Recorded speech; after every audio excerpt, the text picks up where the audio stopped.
All right. Good afternoon, everyone. Welcome to the afternoon experiment. My name is Emanuel Livingston. I am with you for a little bit. I'm with you for a little bit. I think today will be a full show. I think. Um, I'm sorry. I'm watching Wyatt over here. Kind of laughing at what's his name? Oh, I can't remember his name. Dude used to call in and say crazy stuff. I can't remember his name. Anyway, I'm back. Thank you guys for your patience. Yesterday, of course, I'm not typically here on Tuesdays, so yesterday I was not here. Yes, Trinice. But I'm back. Let me say hello to the people. Robert Willis in the house. Good afternoon, Robert Willis. Good afternoon. Man, it's flying on me. Preston in the house representing Avondale. Good afternoon, Preston. Good afternoon. We got Dwayne in the house. Dwayne representing Mount Airy. Good afternoon, Dwayne. Brent representing Dallas, Texas. Good afternoon. Lewis Talbert, not Lewis C.K. Good afternoon. Lewis is representing Sharonville. We got David in the house. David representing Westchester. My understanding is the little baby will be back on Friday. Of course, I probably won't see her on Friday. I don't know when I'll see her. Give her a little bit of time to get. But I think she's supposed to be back on Friday. Dwayne, did I already say Dwayne? Yeah, Dwayne in the house. Good afternoon, Dwayne. Oh, hold on. Pat in the house, representing, she didn't say where. Good afternoon, Pat. Thanks for supporting the show. Cedric, what's up? What's up, Cedric? David, and I promised that I would get some, didn't I? Okay. Wait a minute. Hold on, where's my pen? I don't see my pen to take my notes. After the show, somebody remind me as the show's going off, get the intro music, because I'll do it after the show if I remember. Remind me to get the intro music, all right? David, that can be your job. That can be your contribution to the show today. Just at around 5 o'clock, say, don't forget the intro music. I'll get some intro music and get it ready. Tria, good afternoon. Good afternoon. Tria is representing Columbia Township. Thank you, ma'am, for supporting the show. Got David Martin in the house. David Martin representing Hebron. Good afternoon, David. Good afternoon. Got Pamela Kinney in the house representing North Avondale. Good afternoon, Pamela. David telling me there's Trinice. Daryl in the house. Good afternoon, Daryl. Hit the theme song. I'm not the bigger person. I did see that. That was funny. And I'm not. And I'm not even trying to be. So it is what it is. Mike Ballard, representing Sharonville. Good afternoon, Mike. Again, Mike, are you in any bands currently? Are you playing in any bands? Just curious. I want to come out and support you if you are. Drea, representing Sycamore Township. Good afternoon. DeAndre in the house. Yo. Let me see. Dave said we need a coming back party for little baby. She be all right. Brenda in the house representing Fairfield. Good afternoon. Lewis says, Livingston, I am the sandwich king. Today is bologna and Swiss capicola on rye. I don't like rye. I don't know how you became the sandwich king. I'm not even 100% sure what that means, but thank you for checking out the show. Let's see. David says, I'm in for a short show. Good afternoon, Diane. Diane, representing Gulf Manor. And Daryl says he's representing beautiful Forest Park. Regina in the house from Madisonville. All right. Daryl says, you're going to use that Black Man United song. You know what? I'm not coming up. I have to do all of the stuff to get the rights to play music. And I don't do that, or at least I haven't done that, because I don't typically play music on my show. I don't typically play music. So I would be paying for the rights to use music to play one song a show. It just don't seem like it's worth it to me.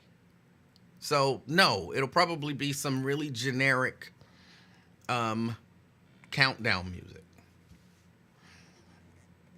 I need to catch Little Baby with an RKO out of nowhere. That's funny. She would enjoy that. She would enjoy that. Jerica. Hola to you too. Cedric says, ours. Teeness. I don't know what that means. I have no idea what that means. Yeah, he spelled it IRZ TEENI capital S. Teeness. I don't know what that means. Tried to go back and watch the show from Monday. Can't find it. Heard it was good. Yeah, it's all right. They won't put it up because of the breakdancing segment. I might have to. I can go in, I believe, and edit that portion out. So maybe I'll do that and then put the show back up. Oh, he says it's Trenis. It's not how it's spelled. Let's see. Michael says no, but thanks for your consideration. Ah, okay. I don't know why I thought you were playing somewhere. Stephanie says, hey, E, how you doing? And Stephanie's representing Roseline. I'm doing good. Maria in the house. Maria, good afternoon. She's representing North College Hill. Jerica says ghost rape. I don't know what that means either. Sorry. I don't know what that means. Andrea says happy hump day. She's representing downtown. Happy hump day to you. Nat Turner, representing the west side. Thank you for checking out the show, Nat Turner. We got Carolyn Smith in the house, representing East Walnut Hills. Good afternoon. Pamela says Yvonne with the fried bologna sandwich card is the sandwich queen. All right. Steban, good afternoon. Steban, representing Westwood. Brent says, I think the show's still available on YouTube. Yeah, I don't think YouTube blocked it. Ron says, sick of your ass too. What's up, E? What's up, Ron? I saw your post. I believe you are factually inaccurate with your post. I'm fairly certain you are. But I understand it. I might get into it. Hold on.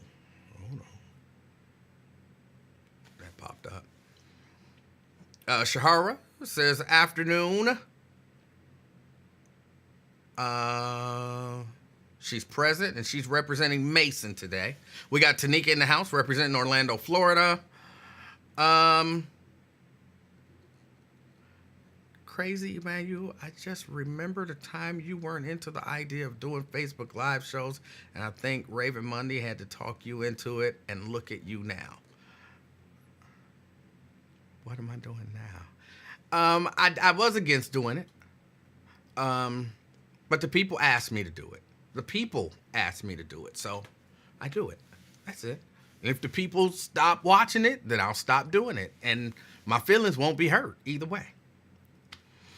Ron says, you always say that, but we know. I don't know what that means. I have to say thank you for continuing to talk about the political arena, keeping us informed. It's important. Well, thank you. I try. Or at least I give my little spin on it. Erica. Oh, Erica is late than a mug. Erica, you normally like 1, 2, or 3. You way down here. I don't know. I feel like you neglecting me. You know what I'm saying? I feel neglected now. Erica, good afternoon, representing Reading. Diane likes the gray background. I just wanted to try something different, so I just, grayscaled it. It's the exact same photo, just grayscaled. And thank you. Lady K say, what's up with the black and white background? Just something different. I just wanted to do a little something different today. That's it. It has no secret meaning to it or anything. I just wanted to do a little something different. Rick says, hey, E-Man, from Corrine, I'm much better from COVID. That's right. You had COVID. Nobody cared but me. And I'm glad to hear that you're doing better. I'm glad to hear that you're doing better. But now you can tell you really enjoy it.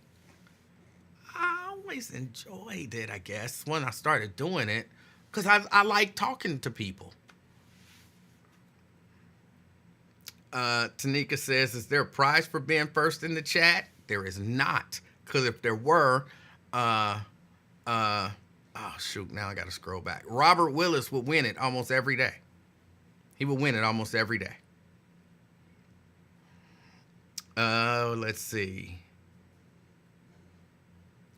Ron says, I'm going to call and make you tell me how I'm factually inaccurate. I might just tell you, but you are factually inaccurate. Robert said he got White Castles. E-Man, was your sister on Channel 12 News talking about the government square issue yesterday? I don't know. I hadn't heard that she was. I didn't see the news yesterday. I'll be busy. So I didn't see the news, and she didn't call me and tell me she was on the news. That she might have been on the news, but I don't know. Send me a screenshot if you have it. I'll tell you if that's one of my sisters. Jerica says, since you listen to the people, well, we the people request that you stop taking calls from men who have a twin or who work at Kroger. I will always take twins' call. I have no problem with twin. Twin is all right with me. Let me see. You got Mary. Mary in the house. Good afternoon, Mary. Good afternoon. Thank you for checking out the show. And Albert Caldwell. I missed your comment. Good afternoon, Albert. I think that's it. I think that's everyone. So, what do you want to talk about? I stole that line from a wrestler. See, most of y'all wouldn't get that. I could have got that off. I could have got it off. I could have just said that, and then people would have just thought, oh, he's asking us what we want to talk about. That's so kind of him. But because I know I got wrestling fans watching, I had to give credit when I steal somebody's stuff from wrestling. Every once in a while, I'm going to start stealing wrestling stuff and saying it, and y'all ain't going to know. Y'all going to think I just came up with something on my own. Not that that's all that original. So what do you want to talk about? But still got to give credit. Let's see. Oh, and Mary says she's representing White Oak. I got a couple things I want to talk about. I do want to talk a little politics. Let me start off with politics, because I just want to do a little bit of politics. Nothing big is happening. I mean, it's the same stuff. Polls are coming out. Kamala Harris is surging, and they're leading into the Democratic convention. So she might get a bump after the Democratic convention. So if she's up, 3 to 5 points now in the three, what they're calling the main battleground states. What is it? Michigan, Wisconsin, Pennsylvania. She's up 3 to 5 points in those. After this convention, there's a good chance that she'll get a little convention bump. So she might be, if she's 3 to 5, it might be 5 to 8-ish. She'll get a 2-3 point bump or whatever. And here's what I can tell you. MAGA, as they call themselves, they are going bonkers. They are going bonkers. I'm listening to 700, because I do. I'm listening to 700.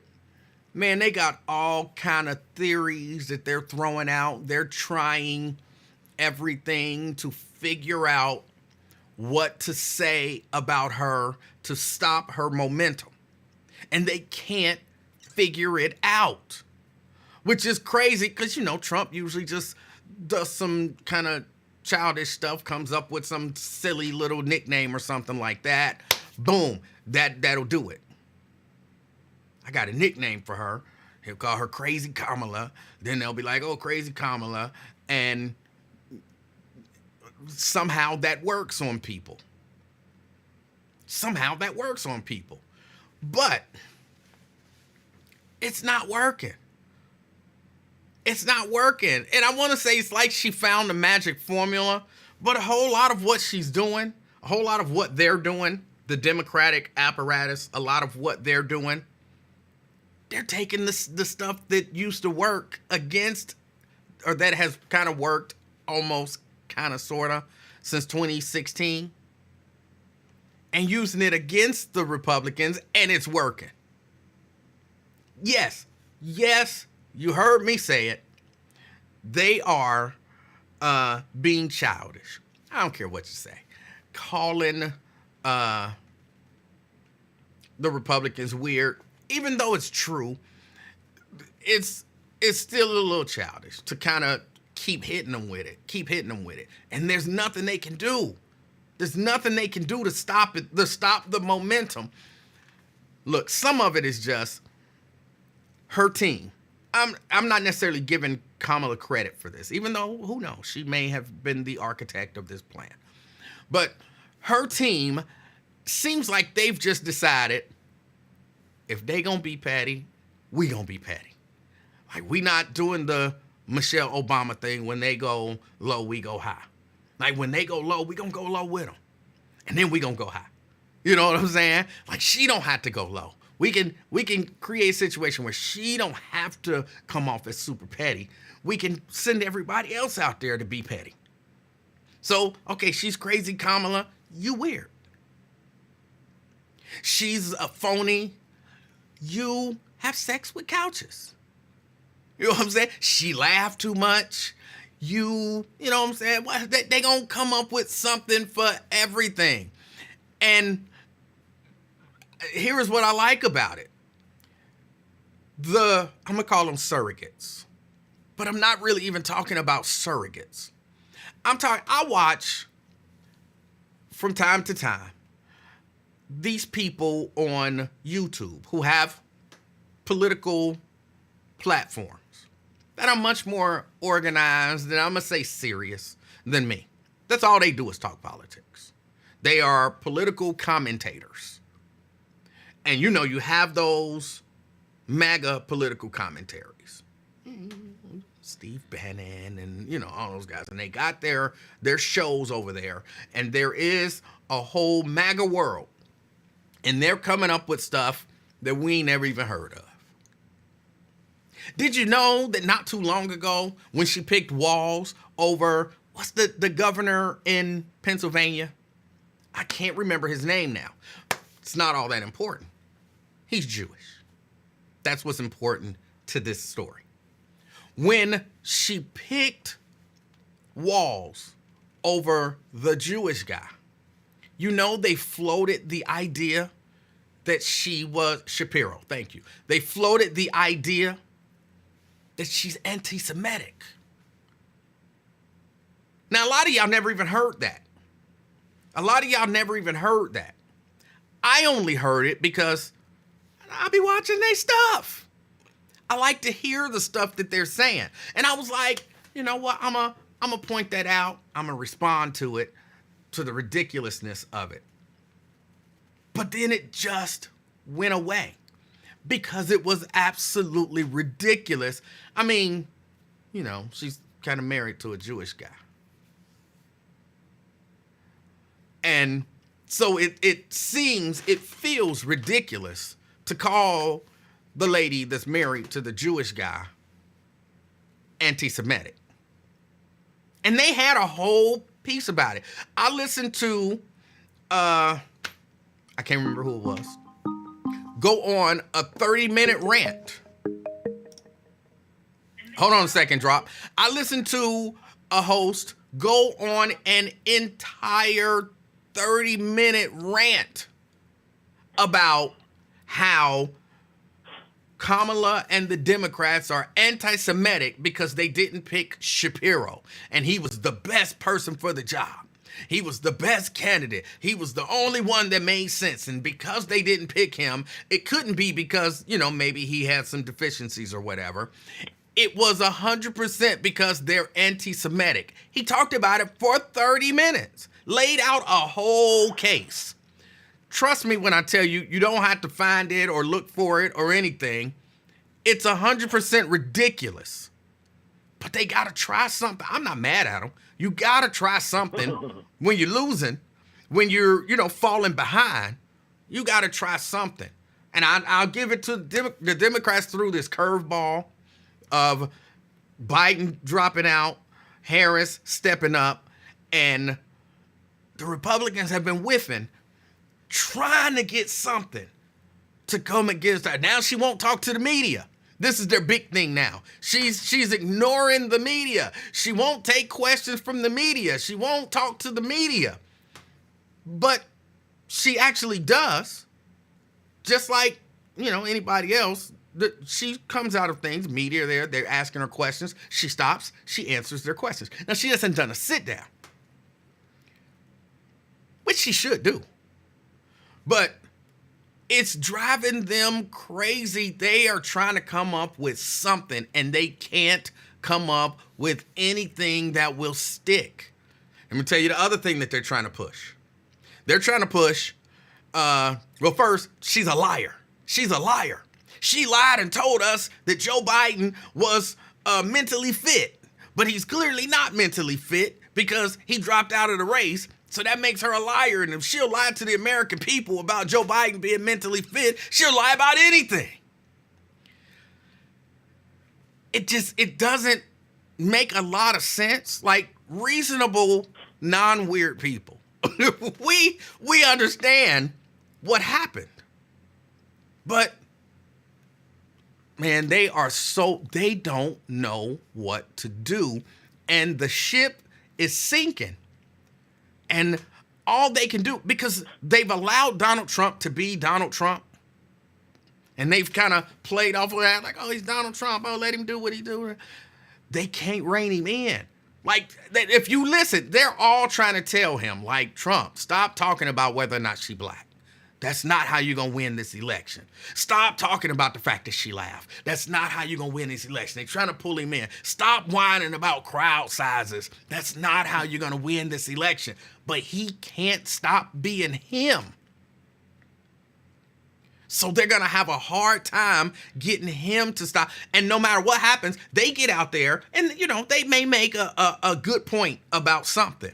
And then he goes and he undoes it the next day by like, oh, she's faking her crowd size. That's AI. And that gets all the oxygen. So the only way that I think they're going to have an opportunity to like right the ship, this is going to sound crazy. It's not going to happen. Is to get the old man out of the race. To get the old man who keeps having brain issues, who may not be all that mentally fit, they got to get him out of the race. But they can't do that because if they get Trump to drop out, what's the very valid criticism? Hold on, I thought it was against the Constitution when Biden did it. So he can't drop out now. They're stuck with him. They are stuck with him. And he won't listen to them. This whole thing is crazy. They are going bonkers. Speaking of going bonkers, drop. What's up, Emanuel? Hey, how you doing? I'm doing good, bro. Excuse me. I've been listening to your political analysis. All right. Tell me what, hold on, before you, tell me what is the latest talking point that the Republicans have? You hit them all.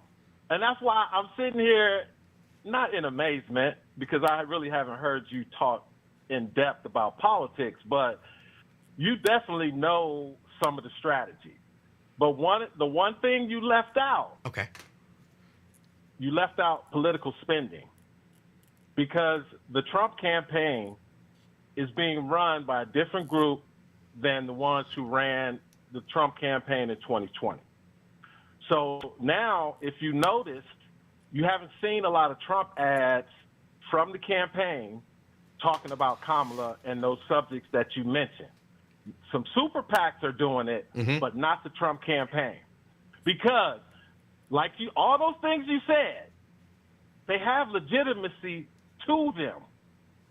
Okay? You think so? The Democrats are that's why they're out there. That's why the Republicans are bringing it up. No, I don't think they have legitimacy. I think they're bringing them up, but that just because they bring something up don't mean that there's any legitimacy to it. Well, again, it's a political contest, okay? Everybody knows where Vice President Harris stood as far as a politician and as a vice president before Joe Biden was kicked out. So when Vice President Harris is installed, everything changed. Like you said, all this new momentum, all this new enthusiasm, all these people showing up at the rallies, okay? But in order for Donald Trump to stay in the news without spending money, he does the things like he did on Elon Musk, on Telemundo, on that YouTuber. So, again, Emanuel, you're right on point. But all that stuff backfires, Drop. It all backfires on him. But we won't know. But, Emanuel, we're not going to know until after the Democrat convention. Why is that? Because that's when so-called Americans start paying attention, after Labor Day. And that's when traditional campaigns used to really start, and that's when the spending starts, because then you'll know where your battleground states are going to be. So for right now, Emanuel, everything you said is working for the Democrats, but it's not really hurting Donald Trump. And I can give you an example. About that. I can give you an example. I would love an example. Okay. In the latest poll, Kamala Harris has improved with the black vote since she took over. It went from, it was like in the low 60s for Biden among all black voters. Now with Kamala Harris, it's 71. But guess what, Emanuel? Hillary Clinton only got 87% of the black vote, and she lost. Joe Biden got 87%. Okay, but remember, Trump got 10%. So what I'm telling you now, the whole COVID factor that allowed Joe Biden to get 80 million votes, and 90% of the ballots cast by the Democrats were mail-in, that's going to be hard for Kamala to duplicate, Emanuel. It's going to be very hard. I don't know that she has to duplicate that. How much? Because Trump's going to get at least 70, because he's got 90% approval amongst Republicans. I don't know if that's true. I don't know if it's true that he's going to get 70. We'll have to see. Do you know how much? You know how many he got in 2016? I mean, in 2020, do you know how many votes he got? No, I don't remember the vote totals. Okay, but I'll tell you this, and everybody in the chat, Stephanie Hyde, Nat Turner, Brent, Lauren, y'all can all fact check this. Yes. President Donald John Trump, POTUS 45, receives the most votes of any incumbent president in American history. It was like 74-point-some million votes, most ever. But because Joe Biden obviously broke the overall record with 80 million, he became the 46th president of the United States. So all I'm telling you. What are you telling me? Kamala got to get her numbers up with the black community, Emanuel. Because right now she's at 71, bro. That ain't going to cut it. But I'm not sure that that's true. I mean, of course, all of this is speculation. All of this is speculation. Neither of us know how anything is eventually going to shake out. No. The one thing that's not speculation, Emmanuel, then I'll let you go, is the declining numbers amongst black voters with the Biden-Harris administration. That is a fact. Joe Biden lost 20%. Kamala just only recovered 10%. Again, hold on. Again, all of this is speculation. Fact check it. All of this is speculation. All you got to do is fact check it. All you got to fact check it, because I'm telling you, I'm sitting right here looking at it. Drop. I don't want to read. Drop. All of this is speculation. You don't know what percentage of the black vote she's actually going to get and what percentage of the black vote Trump is going to get. And you won't know that until after the vote.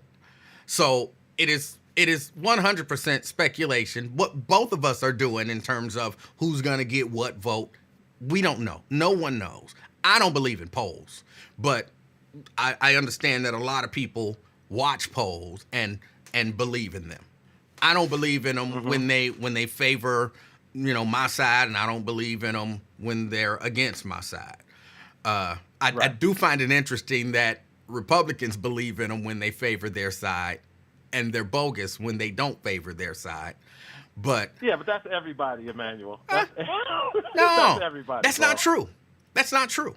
Okay. All right. That's fair. I think whatever you say. When Biden and Harris were down in the polls, I think Democrats were very much like they are down in the polls. Trump is winning in the polls. No, they weren't. They were saying, "Oh, it's early. Wait till after Labor Day." It is early, but they were still acknowledging that Trump was leading in the polls.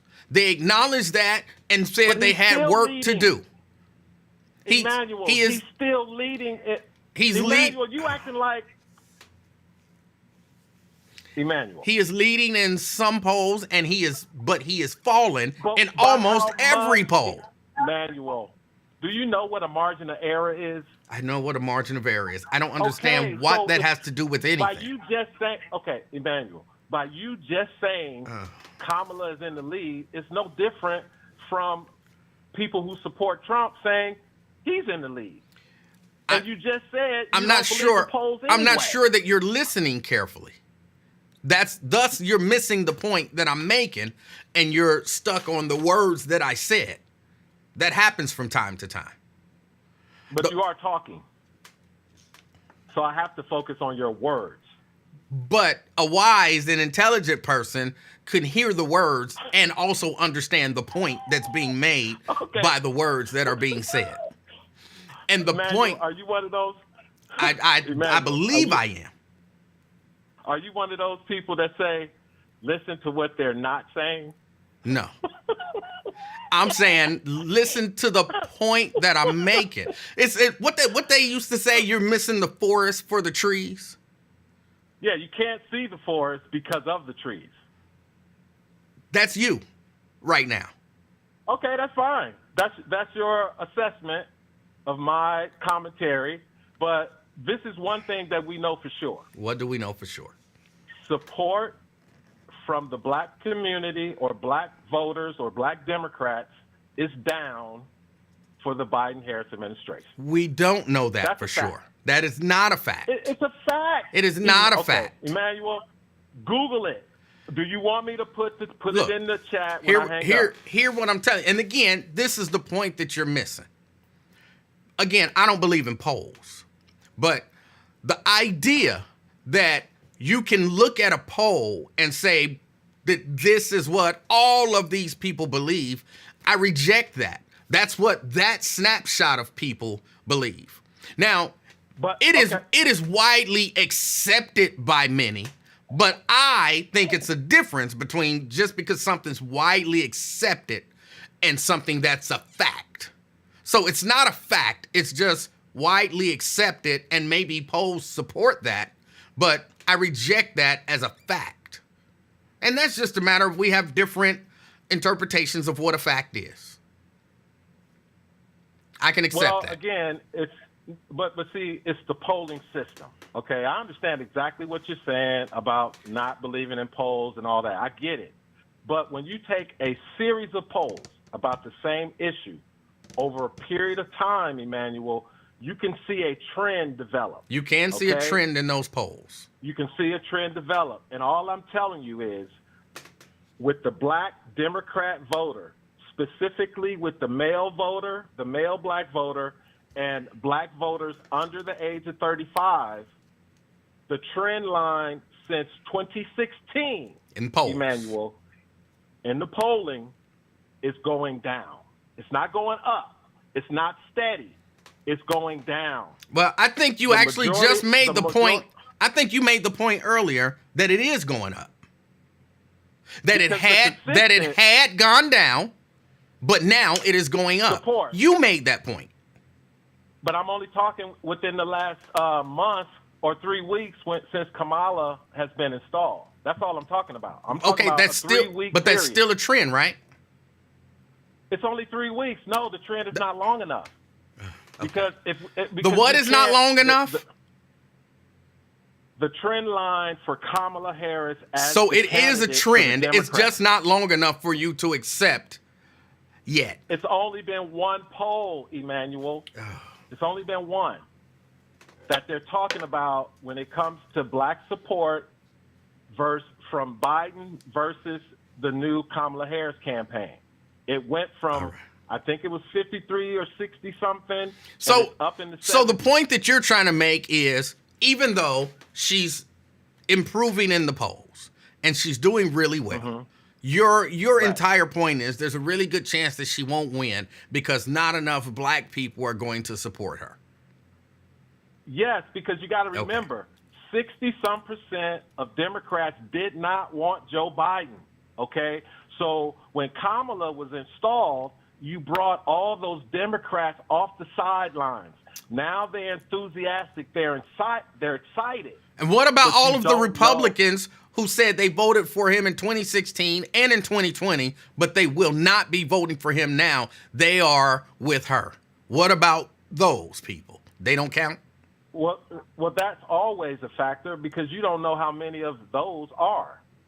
It's always going to be opposition Exactly. within a party. Always. Exactly.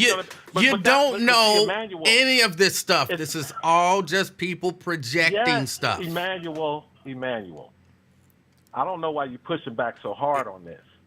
I'm just trying to make sense.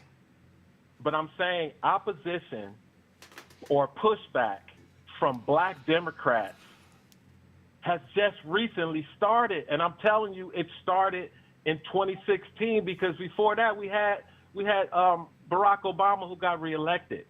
Black support was in the 90s. Oh, that's another thing that they're doing.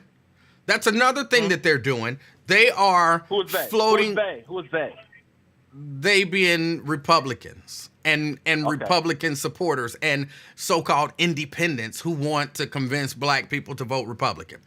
One of the other things that they're doing is they're floating the idea that Kamala is no Obama. Like they're trying to treat her like she's an Obama and she's not as smart as Obama and she's not as witty as Obama and she doesn't give a speech as good as Obama. She's not as good a politician as Obama. Her policies aren't as good as Obama's, which is crazy because these are the same people that the entire time that Barack Obama was running in office and since has been out of office will tell you how horrible of a person he is.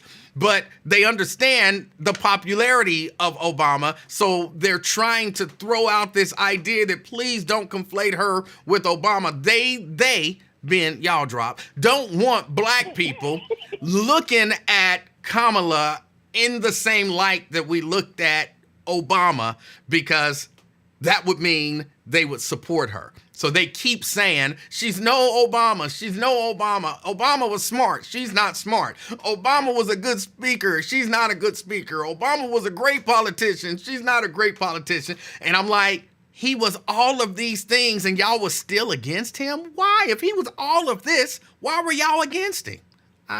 It just, they have nothing. Drop, y'all got nothing. Well, again, the reason these things are happening, everything you mentioned, what you just brought up, is because we haven't heard directly from Vice President Harris. Of course we have. We haven't heard from her. No, we've heard her at rallies. She's reading from a teleprompter. We've heard her in front of a gaggle at the press gaggle. We've heard her answer questions that was on from the tarmac, press. Emmanuel. No, not just on the tarmac. She does it almost every day. No, she doesn't. Yes, she does. Okay. So let me ask you this, and then I got to go. Why didn't she show up for the Black Journalist Convention and sit there on stage with Donald Trump and take questions from a black journalist audience? What my understanding was, she had a prior engagement But I could be wrong about that. I don't know why she did. Come on, Emanuel, really? What? Come on, what? I want you to speculate like you've been doing the whole time. I've not been speculating. You've been speculating. Why wouldn't Vice President Kamala Harris, whose blackness was questioned, why wouldn't she show up and tell everybody, especially Donald Trump to his face, how much of a black woman she is and how much of a black upbringing she's had? Well, that makes no sense, what you just said. Her blackness was questioned by Donald Trump at the event.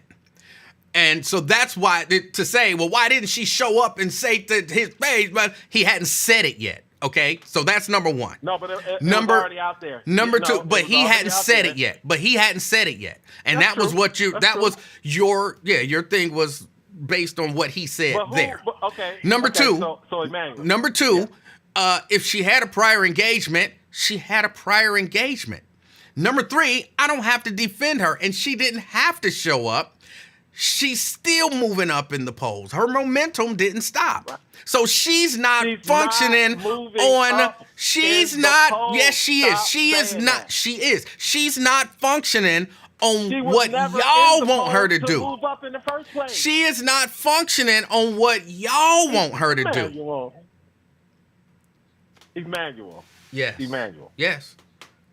Everything you're saying, like I've been saying, is true.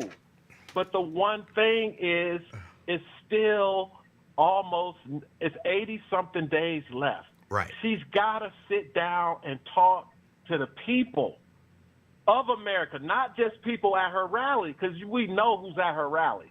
It's Democrats. Okay? Well, it's not just Democrats. There's Republicans for Harris as well. So it's not just Democrats. I get it, but I'm saying at these 3 places or 4 places she's been where she's had like 5,000, 8,000, 10, whatever, that's still only maybe 40, 50,000 total, if that, okay? And all I'm saying, Emmanuel, America will have to hear from Kamala Harris immediately after the convention, because I don't think she's going to speak to the press between now and next Monday. She speaks to them almost every day. She what? She speaks to the press almost every day. But I said, no, okay, whatever you say. But you got your opinion. I'm listening to the chat. I think somebody else wants to call in, but I think me and you are almost on the same page. Oh, you're voting for Kamala Harris now? Different chapter. No, we might be in a different chapter of this political book we call the 2024 presidential election. We're on the same page. We're just in a different chapter. Okay. All right. Because this is whole new. This is all new, Emmanuel. We don't know what's going to happen. I think if we were on the same page, we would be in the same chapter, just to go with your metaphor. But I get what you're saying. Okay. All right, Emmanuel. You have a good show, bro. And I look forward, because politics is going to be on everybody's topic list. All right. Thank you for your call. All right. Yeah. Look, they're trying to force her into doing stuff that she's not going to do right now. And I like the fact that she's like, y'all trying to play that I'm running from the media game, which is cool. That's cool. Y'all can play that game. But I'm going to sit down and do an interview when I'm ready to sit down and do an interview. Yet I like that she's not allowing herself to be manipulated by them. And I like that her team, they like, look, y'all want to be petty, we can be petty. And y'all weird. And, y'all leader is, I was watching, I don't remember these people's names. I'm sorry, y'all. But the other thing that they've started to do is call her Chameleon Harris. She can be whatever she wants to be for whatever crowd she's in front of. She's a chameleon. No, she's fake. She's fake. Everything about her is fake. She changes her positions. No, she changes this and she changes her race and she changes this. And now they pushback is simple. Who is more fake than Donald Trump? His hair is fake. His tan is fake. His billions are fake. His gold is fake. He is the fakest person out here. So how can y'all use she's fake? And what they're trying to do is they're trying to flip the script. Like, remember J.D. Vance in that interview with Dana Bash on CNN? J.D. Vance was like, about them, calling him weird. Said, oh, that's some schoolyard bullying stuff and they should be ashamed of themselves or whatever. Who's more of a schoolyard bully than Donald Trump? You can't call people schoolyard bullies when your boy is the big schoolyard bully. You're trying to shame the people standing up to the bully by calling them a bully, which, by the way, people do that. People do that. Trust me, I'm telling you from experience, if you stand up to the bully, especially if the bully is popular, people try to make you be the bully for standing up to the bully. That's a real thing. It happens every day. But yeah, it's like they've totally flipped everything on them. And now, again, what they're asking of Donald Trump is to stop doing what got him there. Talking about people's personal whatever is what got him there. Calling people short and calling them liars and talking about their mama and their daddy and, all that, calling them ugly and all of that kind of stuff, mocking them and, all of that stuff. All of that is what got him there. And now you want this guy to just talk policy? His people don't want to hear policy. His people want to hear insults. And I always think it interesting that the people who throw the most insults don't like it when you insult them back. His people don't want to hear it. They don't want to hear policy. They just don't.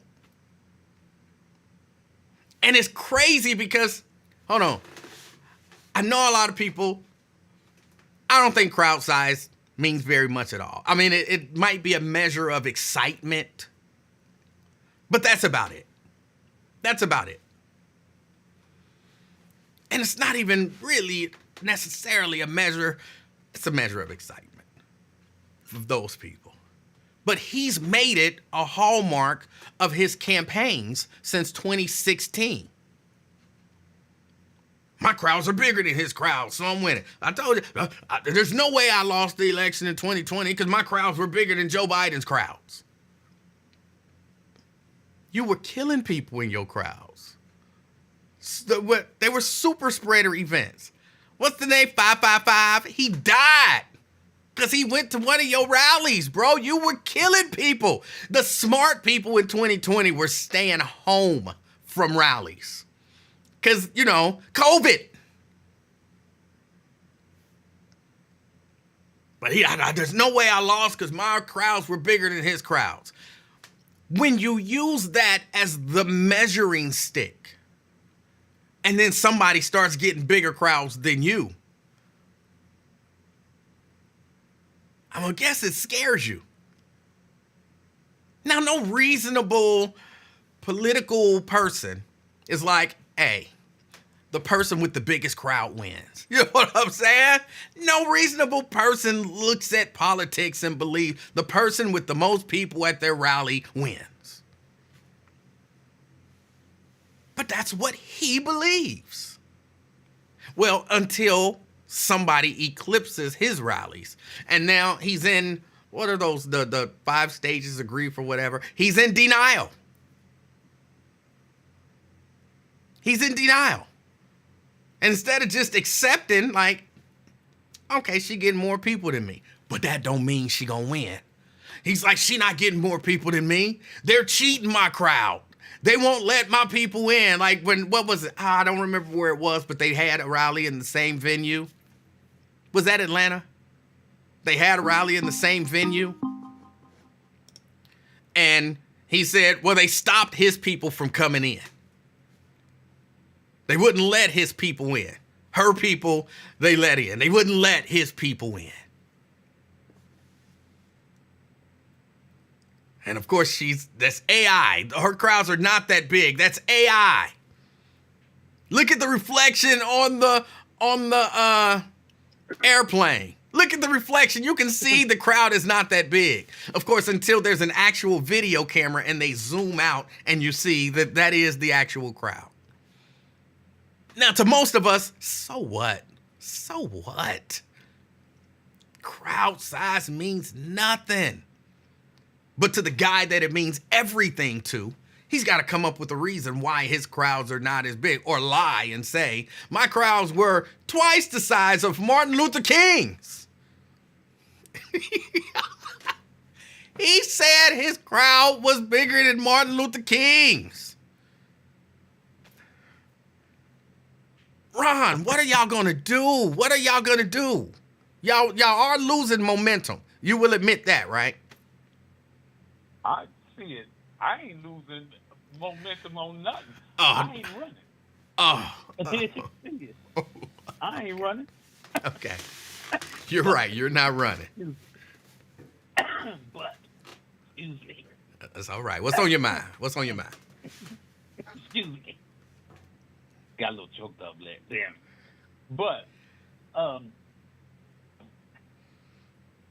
I said I wanted to talk about how I was factually inaccurate. And did you know that although that China owns 300, and it's also I was incorrect, it's 380,000 acres of American heartland. But you know what? They number 18. UK and all that other stuff, they own more than that.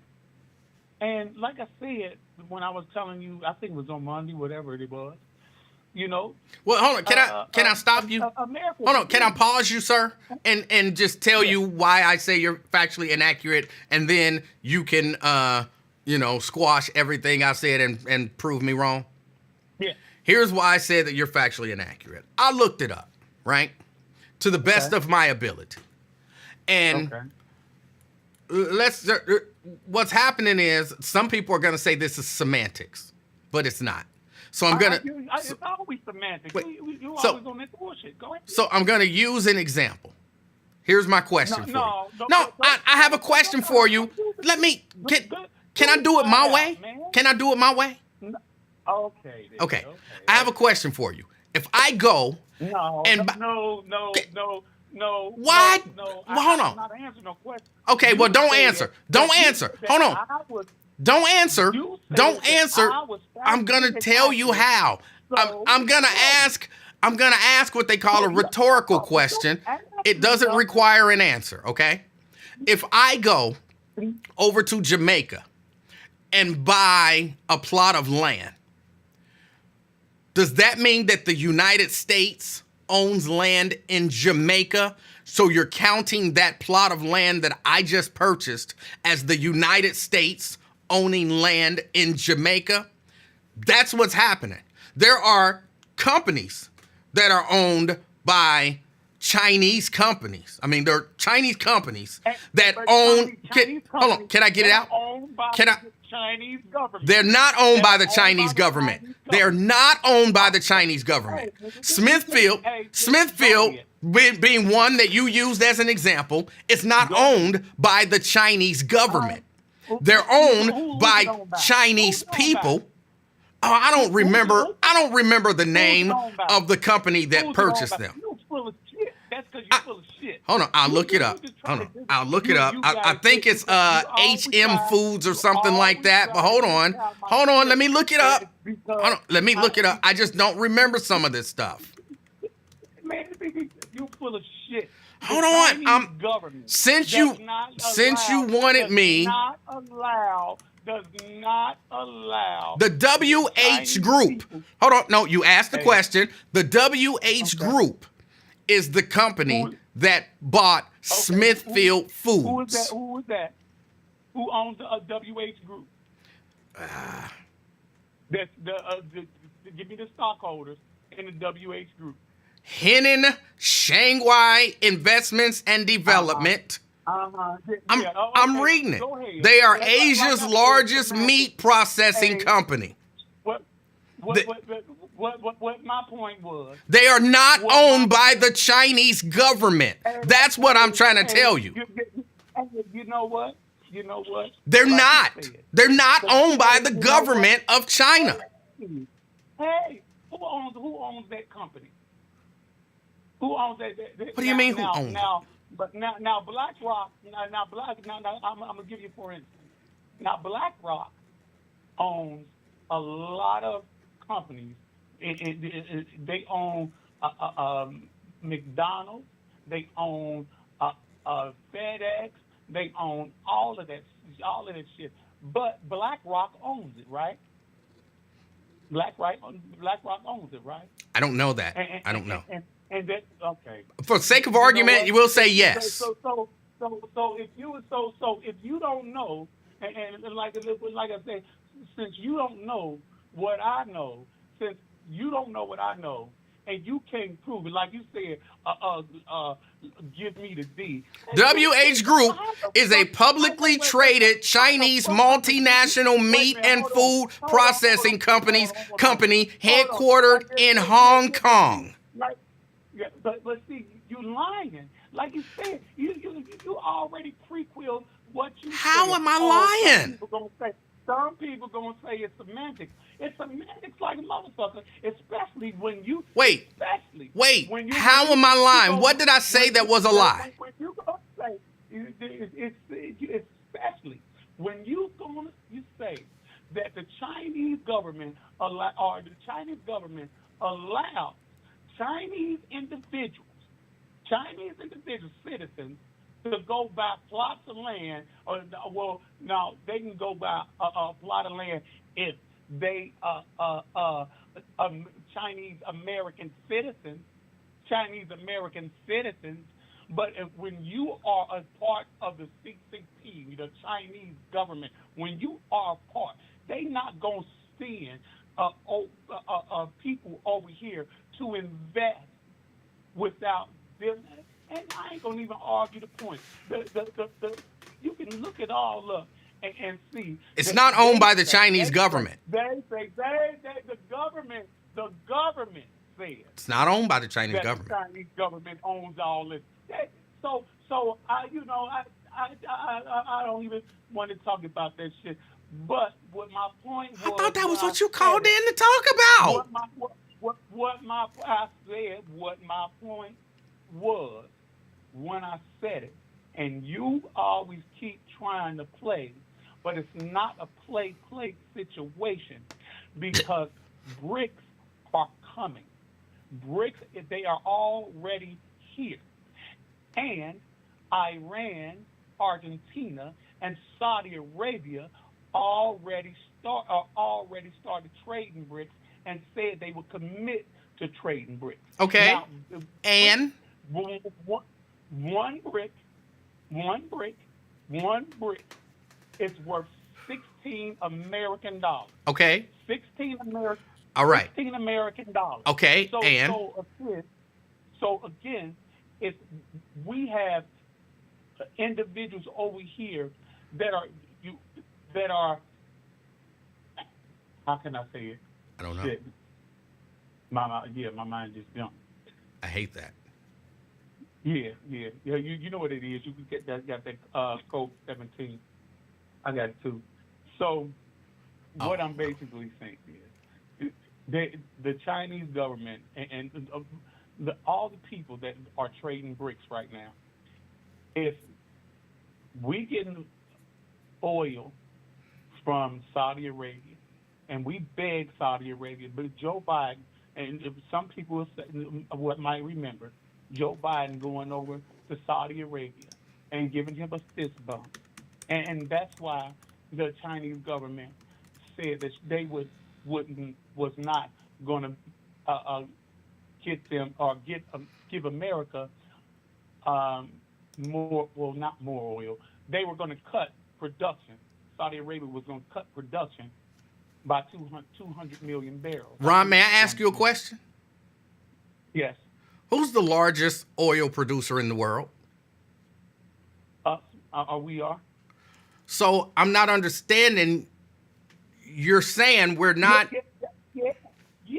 You should pose a question about that shit. So if we the largest producers in oil, why in the fuck are we buying oil from Saudi Arabia and Venezuela? Well, and then still giving oil to China. Why are we doing that? Look, I think. Oh, you don't know that's true, right? Can I? You don't know that that's true. Can I answer? Yeah. Uh-huh. All right. Now look, I'm not an economist. Okay. I want to. No, that's bullshit. You asked a question. I said, why are we? If we're the largest producers in oil, How is me not being an economist bullshit? I'm not an economist. No, okay, but you ain't answered the question. I was gonna answer the. Can I answer? Oh My goodness. Because it don't make no sense. Can why I? Are we begging for oil if we the world's largest producers? Why are we begging for oil? Ron. Okay, answer the question. Ron. I'm sorry. Go ahead. I'm not an economist, okay? I'm sorry. But in my mind, it kind of makes sense that if you use a lot of oil and you produce a lot of oil, so maybe you sell oil as well and you trade oil, what you want to do is make sure the market is stable, right? So you want to make sure, and again, I'm not an economist, okay? This is just regular old Emanuel Livingston thinking, right? Mm-hmm. Yeah. I want to make sure that the market is stable so you can't artificially inflate prices. Okay. So yeah, it's very important for me to monitor everybody who is producing oil and working with them, talking to them, making sure that everything is okay in this whole oil market that I'm also in. That again, that's a non-economist answer, but it just sounds reasonable to me. Now, I'm gonna just rebut that a little bit. So we are at a record low in our strategic oil reserves. Record low. So that means if anything happens, if like a hurricane in the Gulf, if they, tear up refineries or anything like that, we're going to be in trouble. Now, we already in a flashpoint, because when those soldiers got injured, when Iran through that drone attack last week on American soldiers in Iraq, and see, people ain't even talking about it. See, that we didn't give them we didn't respond to that, but they sent additional aircraft carriers, destroyers, and submarines over to the Gulf or over to the Mediterranean.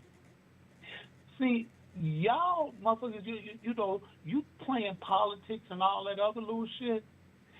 These motherfuckers, they don't care about us. The Democrats, Republicans, they don't. Ron. Ron. Can you let me finish? I'm sorry. I thought you were you. I don't know exactly what you're talking about, but yes, go ahead. Okay, that's fine. They don't care about us. That's right, Mike. They already putting us in a position to struggle, and ain't nobody paying attention. Wait, who is they? That they are the people that really run the government Okay. and really run things, the situations in America and Okay. The man don't care about us. You know what? Upper echelon people don't care about us. Okay. Because it's a trip because they've been building them bunkers and all that shit. They don't even hide the fact that they got them bunkers in the motherfucking mountains no more. They don't even hide the fact. I don't know why they would. They let people take pictures in that motherfucker. But you ain't going. I ain't going. Them motherfuckers got cities in those motherfuckers. Wait, Ron, are we still talking about the strategic oil reserves? Are we still talking about strategic oil reserves? I'm talking about all of that shit. What I'm talking about is the fact that we are being distracted. We are being distracted. Now, them motherfuckers, and ain't nobody came up, and it ain't a point of Democrat or Republican when I say that, but even Kamala, she ain't even came up with no policy to introduce us to.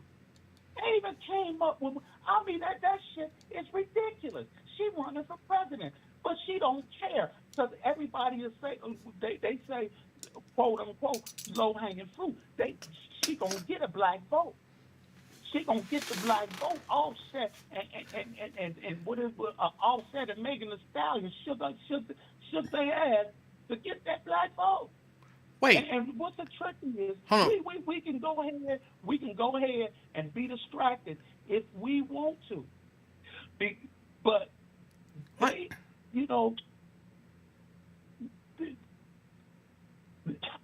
what? A situation is coming that we're not prepared for. And I always say, meditate, pray, and prepare. But you said that earlier, and it ain't happened. Yeah. And we was talking about the strategic oil reserves. Wait a minute. Ain't nothing happened. Yeah. Ain't nothing happened. Right. Ain't nothing. Wait a minute. No. I'm not saying anything. I ain't gonna even. Hey, listen. If you don't, I always say, well. What is it? Something about the spiritual eyes can't see or something like that? Oh, wait a minute. What'd you say? No, you're saying, I always say, were you about to say the thing about the non-spiritual eyes can't see and all that stuff? Oh, no, I said wisdom is hidden from the wise. So wisdom is hidden from the wise. Yeah, wisdom is hidden from the wise. So I'll that's a pretty good cop-out. What you mean cop-out? That's a cop-out. Anytime, here's what I've noticed. Anytime you kind of, some might say I back you into a corner and ask you to justify the stuff that you've said that was gonna happen, that didn't happen, or that's not gonna happen, that's clearly gonna happen. Instead of being able to explain it, you say something about wisdom being hidden from the wise and spiritual eyes can't see or whatever. I'll address it.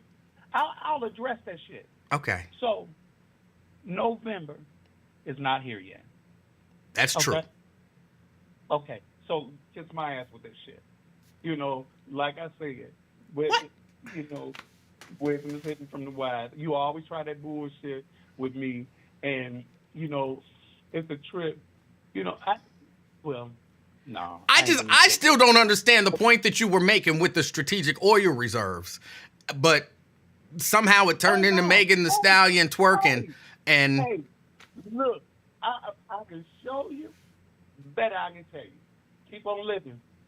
Keep on living. It's another cop-out. Keep on living. It's another cop-out. No, keep on. Hey, But you know what? What I'm gonna just try to convince you and beg you and No one's trying to get you to beg. I don't want you to beg or convince. Just I hear so many cop outs when people say things. I'm not gonna sit here and argue this point. No one's asking you to argue. I'm just asking you to answer simple questions. It's not an argument. You asked me that I didn't answer. What happens is, What question did you ask me that I did not fucking answer? the simple question of what was the point that you were making about the strategic oil reserves? The point was it can bring economic catastrophe. What can bring economic catastrophe? Hey, man, but see, I'm not. That's a simple question. How do you say it can bring economic catastrophe? And then I say, what can bring economic catastrophe? And then you like, see, that's what I'm talking about. What? Man, why the fuck you keep making me repeat myself? You haven't said anything. I did tell you. What? Listening slow.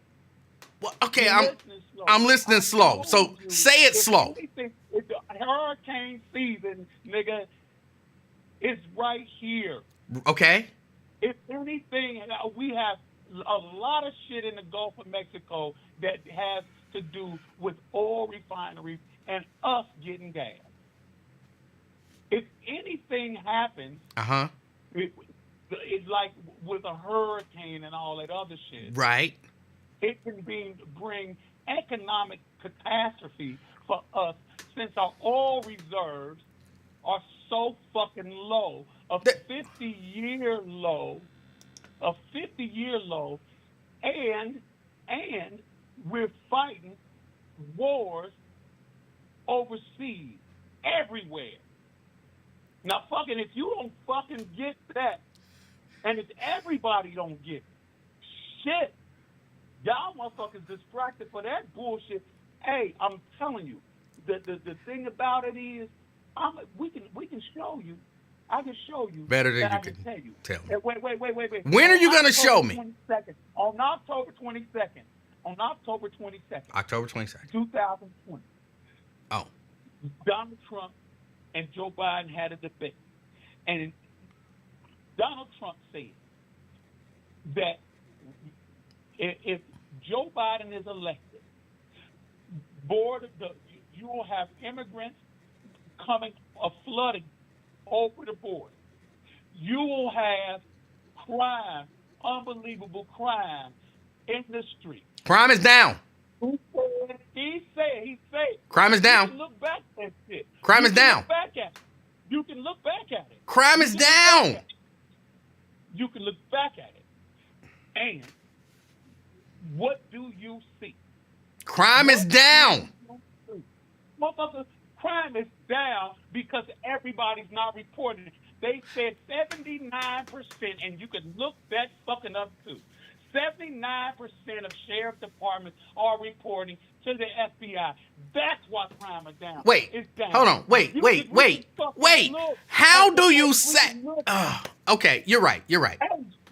You can look. I'll just address it when you're done. Hey,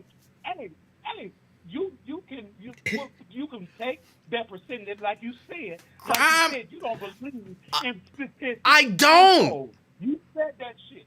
I don't. You said it.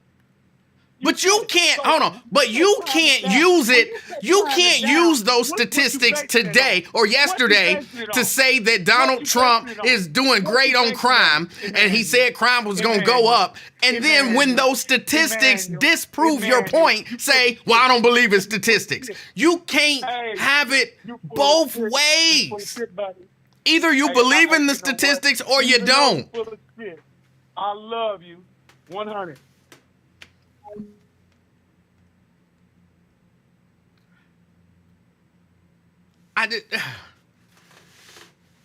You can't. Under Donald Trump, crime was down, and he said the crime was going to go up. How do you know it was down under Donald Trump? Just look at the statistics. I don't believe in statistics. Well, look at the statistics, and they'll tell you that's why you measure crime. The statistics will tell you. Okay, I don't believe in statistics, but if you say so, cool. Cool. Crime is down under Joe Biden based on the statistics. But you don't believe in statistics, but you do. So either you believed in statistics then and you believe in them now, or statistics ain't no good.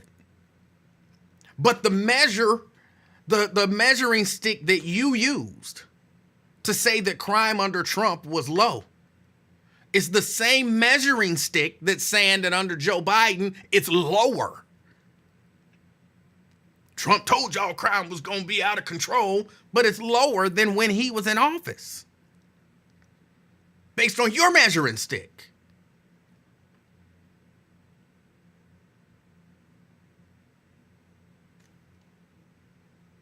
I don't understand that. Some stuff you just accept, okay? And that's what a lot of times I say, okay, I'll accept it, for the sake of argument. For the sake of argument, I'll accept it. But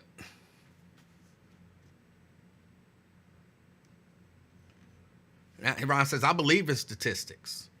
So if you believe in statistics, hold on, let me see if I can see the rest of that comment. Ron says, but it was only 79% of people reporting to the FBI the crime statistics, so you don't know if crime is down, but you can look and see those people still stealing and robbing. I'm full of S. They're the same statistics that you used to say the crime was up.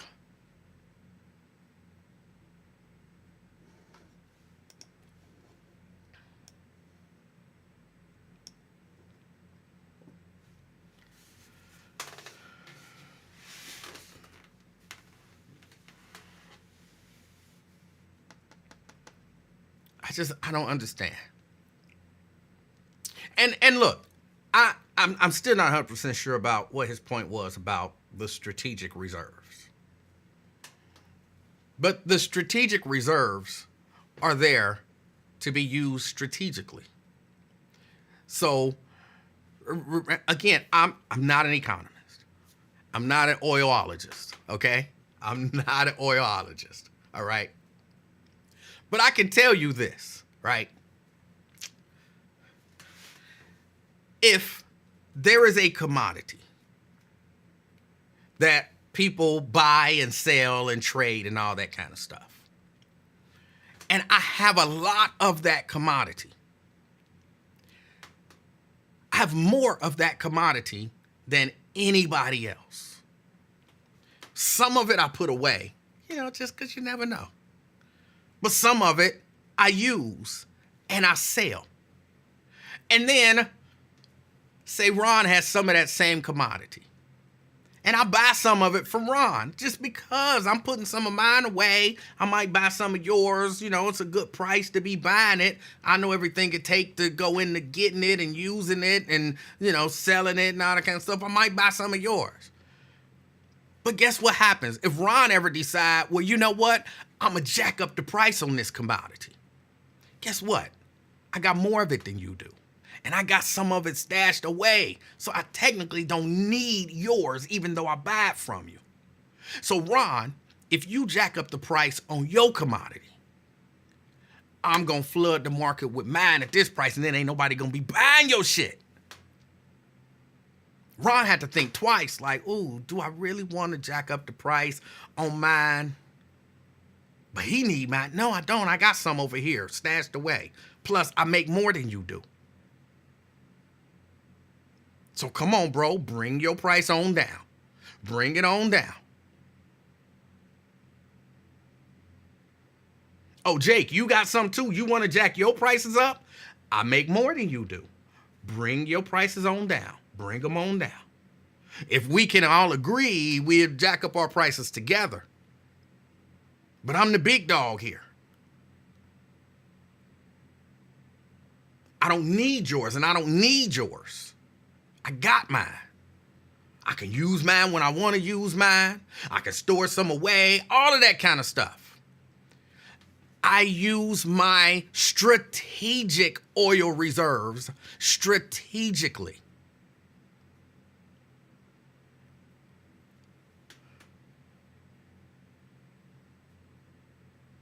Again, I'm not an oilologist. I'm not.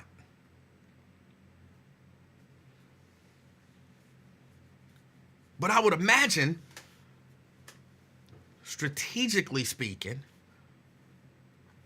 that being the largest producer and having a huge number of reserves gives me some influence in the world and everybody dealing with this commodity. Some influence. Now, I don't get to dictate everything, but I have some influence. So I don't have to keep my reserves way off the charts because, again, I produce more than anybody else, too. I got some put away, but I produce more.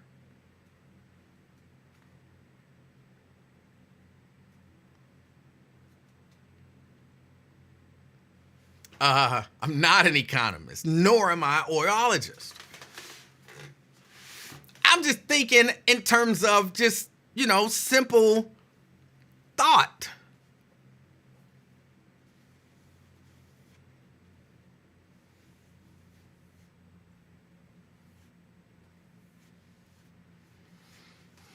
But I mean, I could be totally wrong.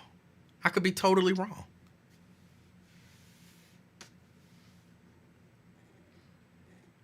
I think a lot of the stuff that people, I'm going to say, over worry about is not necessary to over worry about. Sure, it's stuff to keep your eye on.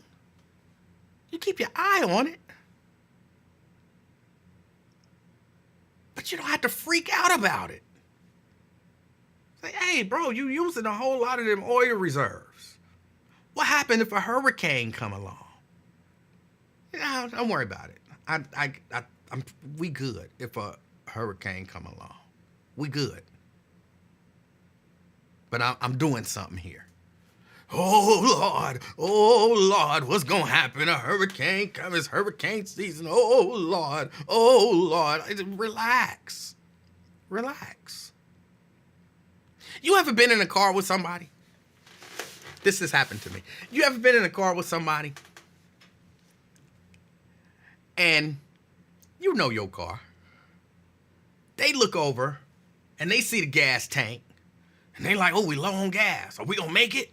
And you like, we good. And we just passed the gas station. You sure we don't need to stop and get gas? And you're like, we good. And they nervous and freaking out. We gonna run out of gas. We not gonna make it. What we gonna do? I don't wanna walk. It's raining outside. I don't wanna be pushing no car. Do you got a gas can in there? You're like, relax. I know my car.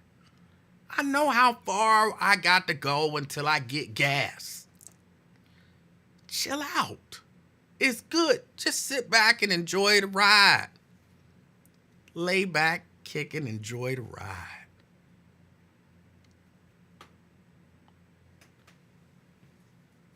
They steady freaking out. That's some of these people. Like, some stuff is, look, I'm not saying, you know what I'm saying? I be looking. No gas in this car. It ain't my car. I don't know. We ain't got no gas. I'm a little nervous, but hey, he know his car. It is what it is. Ron over in the passenger seat, biting his nails and freaking out, looking around for a gas can, checking for he on Waze. The closest gas station from here is in. Chill out. I got this. It's not as big a problem as you seem to think it is. But what happened if we get in a traffic jam and then we got to sit on the highway? They might have the highway blocked in 3 miles and then we'll have to sit in the highway and the engine gonna be running and where we going? And then we gonna be out of gas and stuck on the highway. there's a good chance that they're not shutting the highway down. But if they do, I'll just turn the car off while we sit here. We won't sit here with the car idling. And I'm pretty sure we good. Relax. Relax.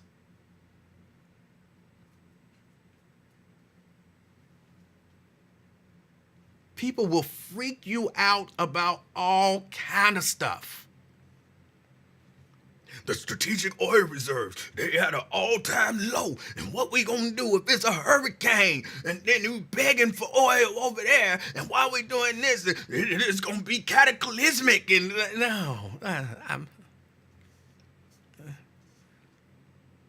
okay, if we had a 50-year low, that means 50 years ago it was this low. And somehow we made it. Somehow we made it to now.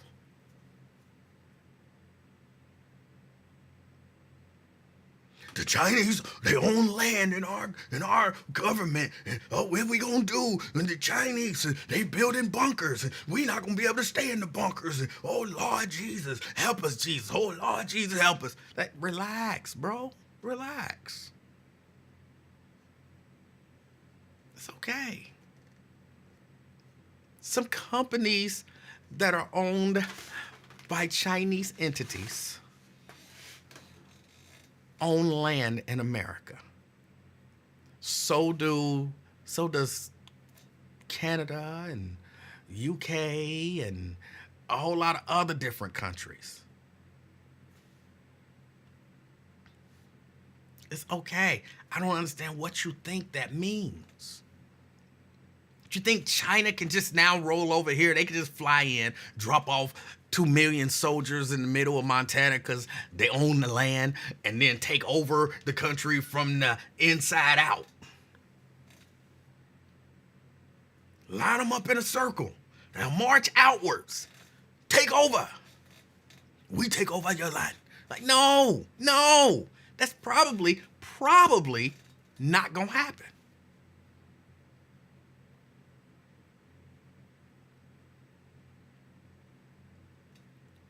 It's probably not gonna happen.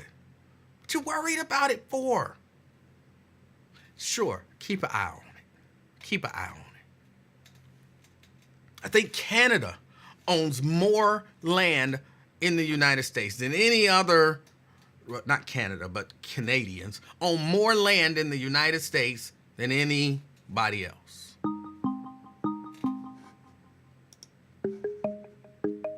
I'm not worried about Canada taking over. Relax, it's cool. Brent, hold on a second. Ron says, no, but they have 40,000 immigrants and 8% increase in 4 years. Keep that same energy. When what? When those 40,000 immigrants take over the country?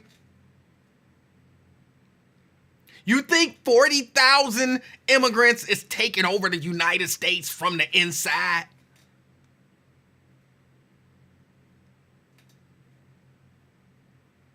I don't understand what y'all trying to make people scared of. This stuff has been going on. It's not great stuff. But this stuff has been going on for years, decades. Think China is just gonna send a signal like, execute order 66. And now, oh my goodness, the Chinese is taking over. Calm down. Brent.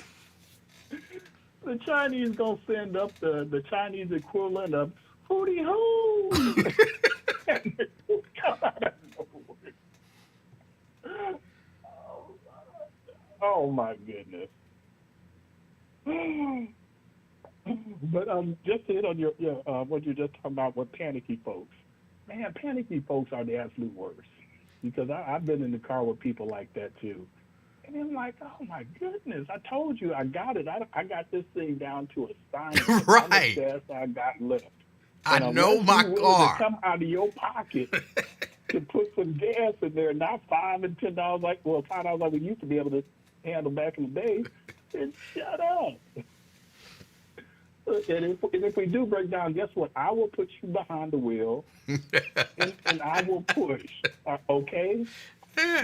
But yeah, but panicky people. I always tell my sons and tell my wife, panic ain't ever fixed nothing. Nothing. All it's done is made things worse. So whether you on the job or out there on the ice with my son playing at hockey or anything, do not or goodness, just like with you don't panic even when them bees be flying around in the basement. Well, I do sort of. I You just look, don't. I don't you show look, it. yeah, you look crazy with that spray using half a bottle, but well. But yeah, but what in the world? I got to get that in a second. But also, we was talking about trash talkers. Um, the one thing I did learn at the Tuskegee University is that on the spades table, most trash talkers can't take trash talking. Right. And also, most trash talkers do not watch the board. So you could recycle that 9 and 8 of spades. Those two are inconspicuous. You can play them 2 and sometimes 3 times on some of the biggest trash talkers because them jokers ain't watching the board. And you can deal them 12 cards, and they don't even know they got 12. Supposed to have 13. Don't know they have 12, and know you got the kitty in your hand. You're now dropping joker, ace in your hand, and you dropping off 4 cards, and you already 3 suited up. So I've dealt with them before, and it is just so hilarious just watching them talk trash and get whooped from there. But yeah, I didn't have much today, so I'm gonna keep it light. I'm working on something, and I got a few holes that I don't know. Well, good Lord, I got a few. Well, can't say that either. Your Legion of Doom. Okay. All right, so this is the list I have so far. Let's see. So Lex Luthor has to be Lincoln. Yeah, that sound about right. Has to be 100%. Absolutely has to. We got Brainiac is Dion, aka Nathan. With Cheetah, I'm going with Inez. 'Cause I can imagine if she saw you, she'd get to scratching and clawing, and I could easily see her as Cheetah. The Black Manta. Well, no, we'll come back to the Black Manta. But you said before that Grodd is Blade, Yes. and I got Grundy being Lindsay. Okay. Now Giganta, I got as your celebrity nemesis, Tracy Ellis Ross. Oh. I don't know if you see the latest story on her. Apparently, she posted a picture of herself with the girls out. Yeah, I saw the picture. Okay, but that's what I have for that. But so that leaves a few openings here. So Black Manta, I got as Zoe. Okay. I don't know that I would have Tracy Ellis Ross as Gigantor. I think there's another big face lady that I would have as Gigantor. Yeah, and I decline it. I'm petty and I'm messy, but I'm not that messy. Oh. But yeah, so that still leaves Sinestro, the Toy Man, the Riddler, which Ron is making a good play at being the Riddler, or at least the trickster from Justice League Unlimited. Yes. Because all Barry Allen or the Flash had to do was just talk to him after he acted a fool and get him to go back to jail on his own. So there's a mix between that. But we also have Bizarro and Captain Cold. Now, Captain Cold could be KKK Craig. I think we may be able to pencil him in there. Okay. So, Yeah. So yeah. So I'm still. So we got the Toy Man, Sinestro, and Bizarro and Captain Cold. So, folks in the comments, if you know who can fill those positions, let me know. I was going to put bees and wasps as some of them, and maybe, the short-brained kitten as one of them. You got to figure out who is this Axe Black guy. Oh, okay, on YouTube. Yeah, he really sensitive about me not saying something to him one day. Yeah, I think I got those clips. Now you did say, going back to Monday's show, you said that I guess Restream actually records it separately. Yes. And uploads it. Oh, no, it doesn't upload it. It just records it, so I can pull it off of Restream and edit it. You need to do it because there was so much good content that I could not get to. It's easier to download off of Facebook than it is YouTube. YouTube, man, you got to go through hoops and hurdles to get stuff off of YouTube. Yes, you do. Every time there's a method to do it, and I got a good method, then they wind up shutting it down. So, yep. So they are good, but yeah, definitely let me know when it gets posted back up, because there were some classic clips from that Monday show. And I think right. Pamela wanted to listen to it, and yeah, it's definitely a show for the ages. All right, Brent. All right, you take it easy. All right, you too. All right. Okay, I think about enough, right? That's enough politics. I will say, hold on, let me say about the Tracee Ellis Ross picture. I think there's some level of desperation there. I don't know exactly what it was that she was trying to do, say, accomplish by posting that picture. But anytime when I see someone, celebrity or not, just like when Halle Berry used to do it, it was good when Halle Berry used to do it. But when she used to posting pictures of herself kind of naked and covering up with her hands and stuff like that, I used to think, man, how much attention do you need? Like, do you need attention that bad? So I'm like, it feels like I'm not a woman. But I know if I took a picture, naked, but just, covering up the tip of my penis so you couldn't see it.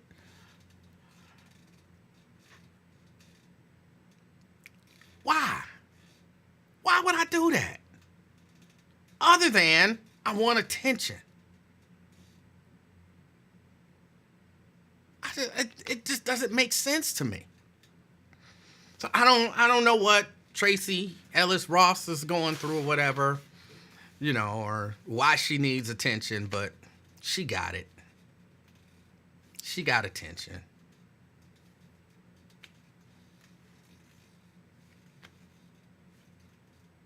I guess. And admittedly, based on what I saw, her breasts don't look bad. I don't know if they're natural breasts or not. I guess to some degree that don't matter. But they don't look bad. But why did I have to see her breasts? I didn't want to see her breasts. I wasn't sitting around thinking, I want to see a good portion of Tracee Ellis Ross's breasts. So all my prayers have been answered.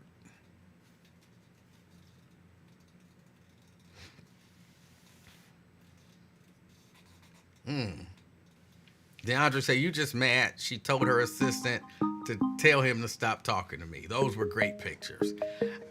Hey, look. She wanted attention. She got attention. Caller. Hi, Emanuel. This is Fame Rothstein. How you doing, Fame? I'm absolutely pleasant, per usual. How are you? I'm doing good. That's wonderful. Always good to, hear you in the air chair. I don't think we get enough of you. On the week, but lifestyle predicts that. So dictates that, I should say. So I understand. First off, you was talking about wrestling. I saw something over the weekend that wrestlers don't get proper health insurance. Well, Or 'cause- adequate health insurance? Yeah, I think a lot of the companies classify them as independent contractors, so they don't have to insure them. Now, some of the larger companies, like I think WWE, maybe AEW, I'm not 100% sure, they offer them health care as long as, they're with the company and all of that kind of stuff. If you get hurt in the ring, they got doctors, they'll take care of you, they got specialists, all of that kind of stuff. But they don't, I don't believe that they have like if I wrestle with, when Gorgeous Rick Rhodes was wrestling, the HVWA would not have, if his wife got sick, taken care of her medical bills. I have to have separate insurance for that because I'm an independent contractor. Yeah.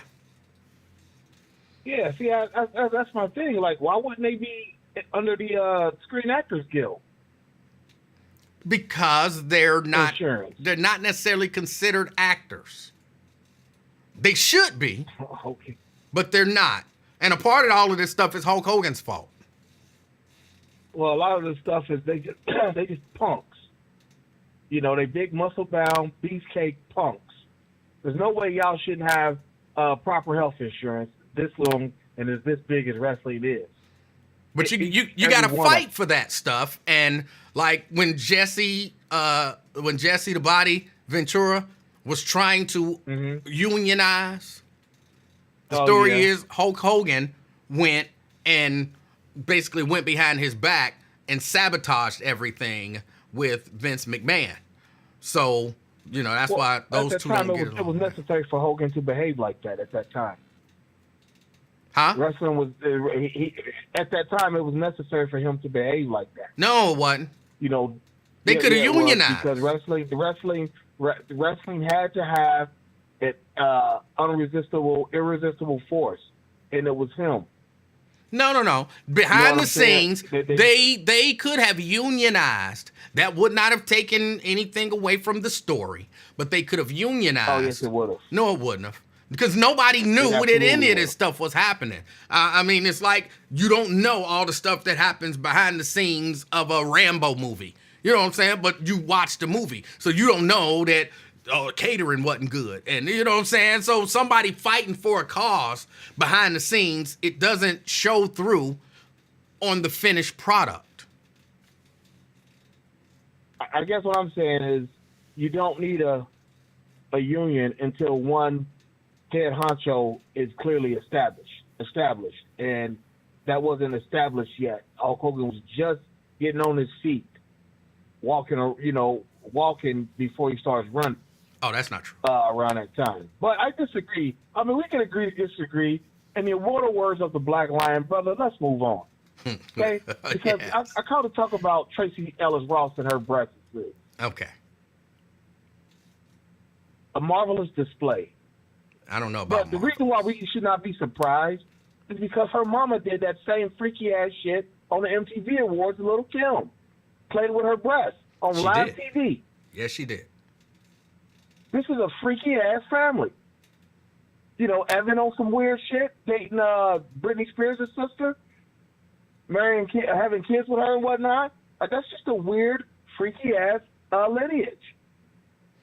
And so we shouldn't be surprised at what Tracy Ellis does something like that at 50-something years old. But the white ladies have done it too, though. And then she's just showing off her white side. Demi Moore stood on the cover of Vanity Fair, pregnant, covering up her breasts. Weirdo stuff. Look, you can do whatever you want to do. I'm not saying she can't do it. I'm not saying she's evil for doing it.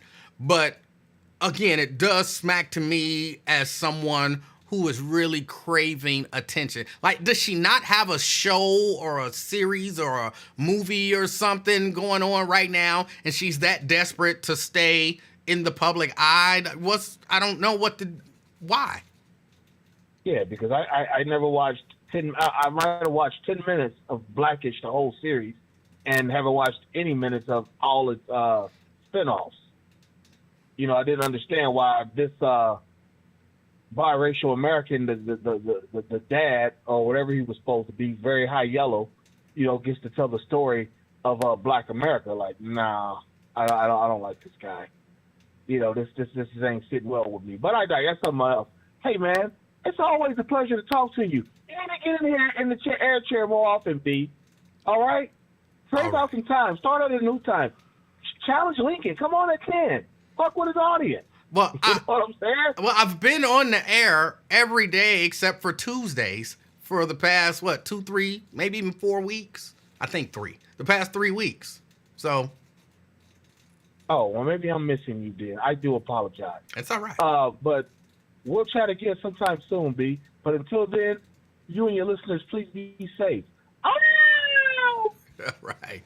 That's Fame. I have to read the comments. Y'all know, if nothing else, I love to hate. She Manuel says, I hate Tracy titties. You went out of your way to create a page called She Manuel. I'm going to guess that's Axe Black. That's just a guess. It might not be. It could be any number of people. Oh, you went out of your way to create a page. And what? I don't understand. Did you think, like, oh, he gonna see this and, oh, he gonna be mad? Or what? What did you think was gonna happen when I saw it? You win. Whatever you thought was gonna happen, you win. Oh, CK.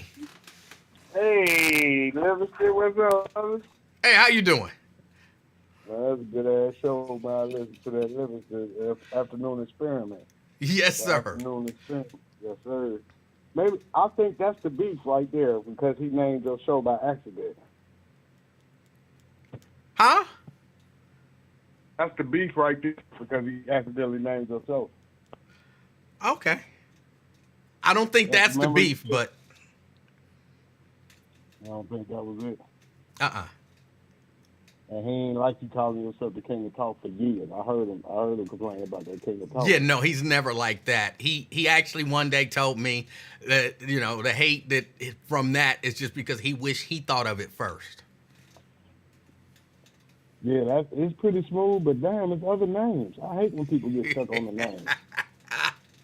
Right? There's other names out here in the game. It ain't that big of a deal. I mean, it is what it is. Like, but you were talking about Tracy Ellis Ross. Dude talking about he never watched 10 minutes of it. Are you serious? I never watched it. Hey, you talk about a great freaking show. I'm talking about the daughter, fascinating. Son, I mean, everything was live about it. Longest reigning TV show you ever seen, eh? I don't know, because I never watched it. Oh, yeah, damn. So which one did you watch? Fresh Prince? I watched The Fresh Prince a little bit, yeah. Yeah, but, I mean, she got 2 tour duties. To do it twice is phenomenal. You know what I mean? Who? You know, what's her name? Tracy Ellis Ross. She What had did the Girlfriends run, and then she had the Blackish run.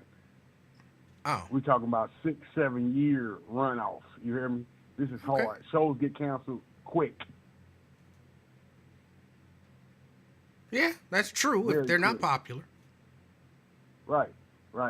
So, you know, I don't know why he was, talk about Blackish like that, you know. Well, I don't. I watched Girlfriends a little bit, because there was one of them on there that I thought was really attractive. Had me some Lynn last night, y'all. You talking about Lynn, ain't you? I don't know none of their names. She was a brown-skinned girl with the nice full lips. She used to be, I think, a Dallas Cowboy cheerleader. I don't remember her. Tony Childs. I think that might be it, but I could. Yeah, It could be Them anybody. lips said it all. Yeah. Them lips said it all. Once you said lips, her face came to me. Okay. So yeah, I liked her, and so I kind of watched the show, but I never thought the show was great. But you know, I don't think that it was for me. I don't think I was the target audience. And again, I never watched Blackish, but I can't say that Tracy Ellis Ross is or is not talented. I don't know. She's a weird looking lady to me. But I know a lot of men out there think that she is like super fine. And again, I saw the pictures, and so, you know, whether or not she's had work done or not, she looks like she's got decent titties. So, you know, I'm not against her titties, but it just seems weird to me, no matter what you look like, no matter what you're doing, just to go online and post pictures of your titties seems like a cry for attention to me. And it wouldn't matter if they were good titties or, you know, them pancake titties or whatever. It just seems weird to me. It's something Felicia Rashad would never do. She doesn't carry herself in that provocative manner. Well, I can't imagine Felicia Rashad taking a picture basically topless. LaDonna says what she took naked pictures, not naked. She had on like pants and I think shoes. She just didn't have on a top, and so she took a picture covering up her nipples, basically a topless picture. But the main problem with Tracy Ellis Ross is her personality. She's a little on the mean side, a little arrogant. You know what I mean? If you ever met her in person, she's quite arrogant. Uppity, yes. She acts like a what they call a diva. Well, but I imagine, I'm just imagining. I imagine she grew up the daughter of Diana Ross, who was a big deal for a long time. And, you know, then she went into the entertainment industry. So, you know, she feels like she's this royalty and whatever. Right. So I could imagine that could affect your personality. Yep, and the total opposite is Blue Ivy. She conducts herself with humbleness. You know what I mean? She don't mind taking a picture with you or signing autographs. She's nothing like Tracy Ellis. She doesn't, because her mother is just as big as Diana, but she's a little more gracious and humble. Well, now, I mean, I don't know how old Blue Ivy is, and I've never met Blue Ivy, whatever. I don't know if she's humble or not. But, you know, for all I know, when she grow up, she might be the same. You never know. Yeah, you got a point. You say she might just be a little shy now because she's young. But she hit that 30 and 40, that arrogance might come out. Yeah. Yeah, but that's all I want to holler about big eye, with fish eye fool, old fish eye fool. Remember Esther used to call her that back on Sanford and Son? I remember Esther used to say that to a lot of people. Right. Hey, much love to the program, man. Thanks for taking my platform, man. All right. What is it taking my call from your platform? There Yes. I got it together. All right. Yes. How many types of titties are there? There's a whole lot of different types of titties. And look, there's nothing wrong with saying titty or breast. There's nothing wrong with saying that. I mean, you can't be mad at me for saying titty, but comfortable with her showing her titties. Like, that don't make sense. She got a right to show her breasts if she wants to. Why you calling them titties? I got a right to call them titties if she got a right to show them. So, that is what that is. But, I don't know. It just seems like a cry for attention. But look, she got a right to do it. She got a right to do it, I guess. I'm just talking about it because she did it. Tanika says it's giving perv vibes. Perv vibes. What is? Oh, you're talking about him talking about Blue Ivy? Yeah, I don't know nothing about her. I thought she was my perception of these celebrities' children, I remember Beyonce allegedly having a child. And I know there was some stir about her being on stage with her. I don't know how old the girl is. In my mind, the girl is, I think I saw somebody on here say she's 12 or something like that. In my mind, she was like 6 or 7. So I didn't understand the comparison, which is why I said, you know, she's a kid, so we don't know how she's going to be when she grows up. Nat says allegedly. Well, I did hear stories that Beyonce didn't actually have a child, that, you know, they kind of faked that whole thing and they purchased a kid. I read that. I'm not saying it's true. I'm just saying I don't know. So, you know, rich people do all kind of crazy stuff. Michael Jackson bought some kids and nobody said anything. Michael Jackson bought 3 kids and nobody said a word about it. So you never know what these celebrities do. You never know. Let's see. I got a few stories and then I got to get out of here. Janice says a surrogate. Maybe. Or just purchase some kids. Michael Jackson's kids ain't got no Jackson in them. None. So he hired a surrogate. No, he didn't. He bought some kids. He straight purchased some children. He said, hey, I'll give you some money to have sex with her, and then the kid, y'all sell it to me. Or I'll give you some money to donate some sperm, and then we're going to take one of your eggs, and then we're going to do this artificial insemination thing, and when the kid is born, give it to me. And then I'll pay you for it. And they said, okay, bet, cha-ching. And he did that 3 times, and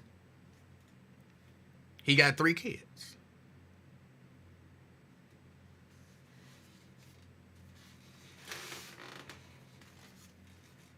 So you never know what celebrities do. You never know.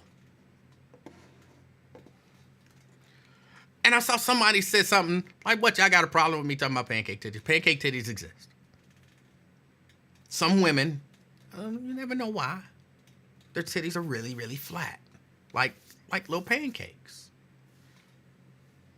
I got nothing against that. You know what I'm saying? You can't help how full your breasts are. Maybe you can. I don't know. But they exist. Twin says, how you know he paid for them? Because I know that he has no biological connection to them. And the woman who had them, he was paying her for the rest of his life. What was he paying her for? Because he bought them damn kids. That's how I know. Elementary, my dear Eugene.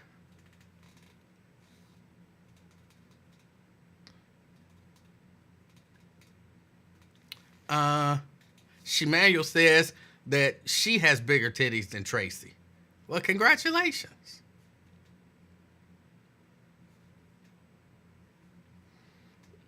Ben talking about do push-ups help make titties bigger. I don't think so. Because I be seeing bodybuilders, and the more that they work out, the smaller their titties look. The more they work out, the smaller their titties look. And some of them have to go and get implants to look like they have, breasticles. So I don't think, because that's not muscle. That's not muscle.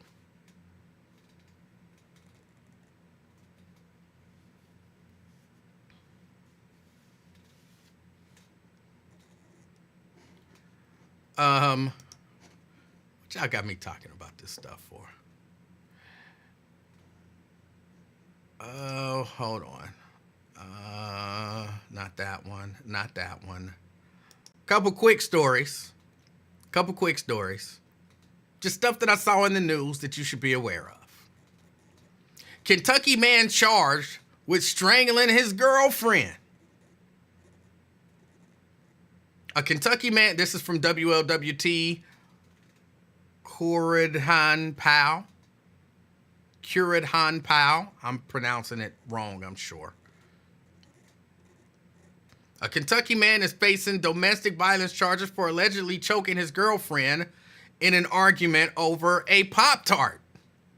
According to Kentucky police, 39-year-old Jeremiah Brown, he was arrested back in February in McGoffin County after they were dispatched to a local hospital to speak with the victim.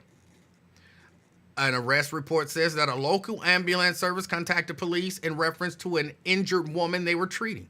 Police spoke with the woman who told them she and Brown got into a fight over a Pop-Tart. She said Brown grabbed a knife at one point and held it to her throat. Wow. The victim said he dropped the knife and began choking her instead, saying, "I'm going to kill you." She said he choked her until she blacked out. And when she came to, he dragged her to the back of the home and threw her out, causing injury to her knee. Police then went to the home where the victim said the incident happened on Long Creek Road and spoke with Brown. Police said Brown told them, "We got into an argument." Brown was arrested and charged with first-degree strangulation and fourth-degree assault domestic violence. For an unknown reason, the initial case was dismissed, but Brown was later arrested again on a warrant for that case on August 2nd. He's being held at Big Sandy Regional. Is that right? Yes. He's being held at Big Sandy Regional Detention Center, and his bond is set at $10,000. Pop-Tart. People lack self-control nowadays. People just lack self-control. I almost said something that I didn't want to say. How do you choke somebody out? How do you threaten to kill somebody over a Pop-Tart? It couldn't have been over the Pop-Tart. But then again, I'm looking at his picture. It might have been over a Pop-Tart. It might have been. He's a big dude. But people, they lack self-control. Everything don't have to go to the highest level.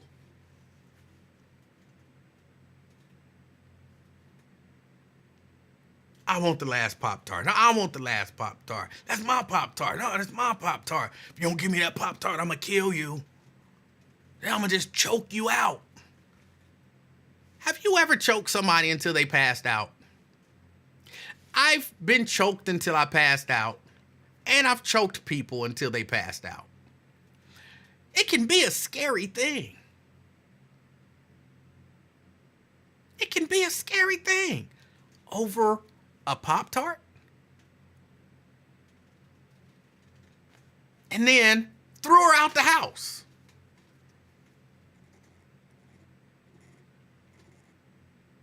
Just crazy. Come on, y'all. We need to control ourselves better.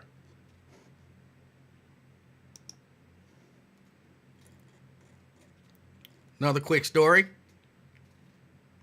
Father shot and killed by a neighbor after daughter touched mulch pile in yard. Yeah, this is out of Michigan. A man in Michigan was shot and killed following a heated argument with his neighbor, according to authorities. Police responded to a report of a shooting following a short confrontation between neighbors Saturday morning, according to WXYZ. According to the prosecutor's office, 47-year-old Devereaux Christopher Johnson started an argument with 35-year-old Nathan Morris as he was walking down the street with his family. Officials said the argument started when Morris's daughter touched a pile of mulch in Johnson's yard. Morris tried to de-escalate the argument. However, Johnson allegedly fired multiple shots. When officers arrived, they found Morris in the street, suffering from a gunshot wound. He was taken to a hospital where he died from his injuries. Quote, "This was a senseless act of violence towards the victim," said Canton Police Chief Chad Baugh. The Canton Police Department sends our deepest condolences to the victim's family and to the neighbors who may have witnessed this tragic event. Marcus Carlson, lead pastor of St. Michael Lutheran Church, told WKBD that Morris had strong faith. He was very driven by his family. Really loved his family, loved the kids. And so I think even so much that the faith experience was centered around what was best for his kids. A lot of stuff that he did really centered around his kids. As of Tuesday afternoon, Johnson remains in custody. Control. Self-control. Little stuff don't have to be big stuff. Okay, why is your daughter touching the mulch in my yard? It's mulch, bro. You can't hurt it.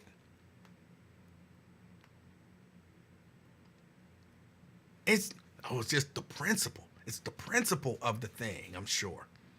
Don't touch my mulch. You tell me what not to touch. I'm touching it. I'm touching it. I'm touching it. I don't know if that's what happened. But even if that's what happened, then your daddy come up, your daughter touched my mulch. And you like, bro, calm down. It's not that big of a deal. No, what you gonna do about it? She touched my mulch. What you gonna do about it? Like, nothing. It's mulch. And you better get out my face. What you gonna do? What you gonna do? Bang, bang, bang. Cause somebody touched mulch? Come on. Look, I get that it's frustrating. Kids do stuff you don't want them to do. I get it. I don't know what happened. Of course, I wasn't there and didn't see the details, but even in my mind, the worst case scenario is he literally told the child, don't touch my mulch, and she, mockingly touched the mulch and was like, I'm touching it. What you gonna do? I'm touching your mulch, Okay, that's horrible. You want to talk to the daddy. All right, the daddy ain't giving you satisfaction, so I'm gonna kill him. Stop, y'all. Stop. I'm saying y'all like y'all did it. I'm just talking people in general. You gotta stop and think about stuff. Now you're going to jail potentially for the rest of your life because a kid touched some mulch.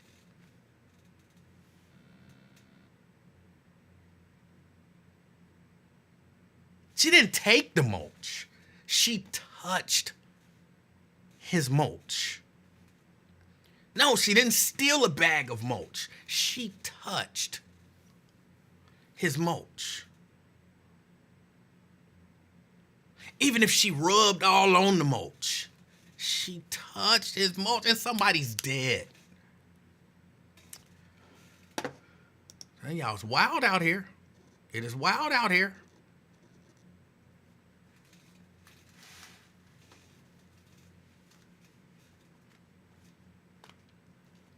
It's a nice day out. It's a little warmer than it was yesterday, but it's still a nice day. I want everybody to get out. Emanuel says that she gets like that over her cookies. But whatever you do, do not change that name and keep commenting. Please. Please. Ron says, well, I don't know about you, but I would like to continue the conversation on titties. Somebody asked, I think it was Myosha, talking about there ain't such thing as bad titties. I guess it all depends on what you want to do with them.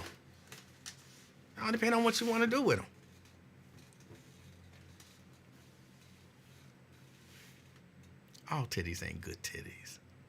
Some titties, if they bring them out, like, sometimes women and girls flash titties. I've seen that and was like, ooh, put them back up.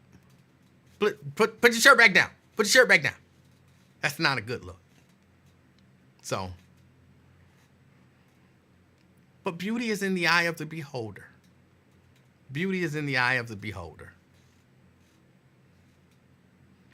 Describe bad breasts. For me, I would definitely say those pancake ones are not good.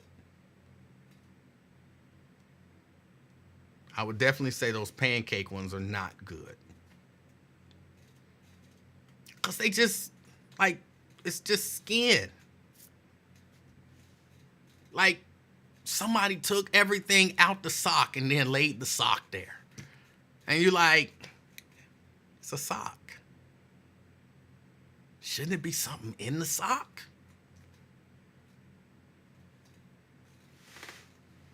No, it's just the sock. With a little nub on the end of the sock. You know what I'm saying? It's a sock with a little nub on the end of the sock.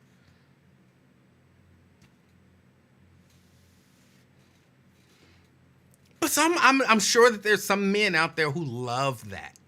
Who he sit and fantasize about a sock with a nub on the end of it.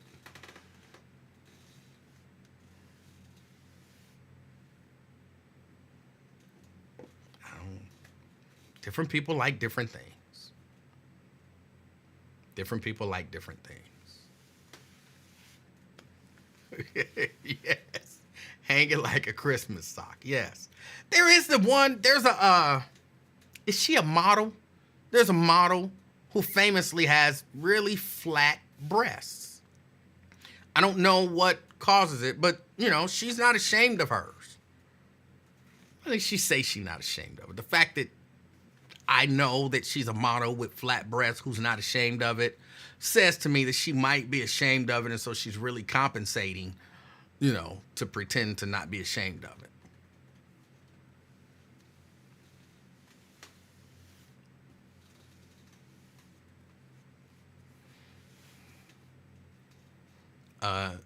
Jerica says, I don't like men with large nipples. I don't even know what that means. I guess I never thought about it. But I guess men have different size nipples. I never thought about it. Never once in my life have I thought about it. Mayo says, most models do have small ones. You have to be thin to model. No, not small ones. Because I don't have anything against small breasts. I don't have anything against small breasts. It's the flatness, the lack of fullness. Like if you blow up a balloon and, some of them are small but round. Some of them are, round. Some of them get really big. But then if you just let all the air out and then hang it there, that's what I'm talking about. That's what I'm talking about.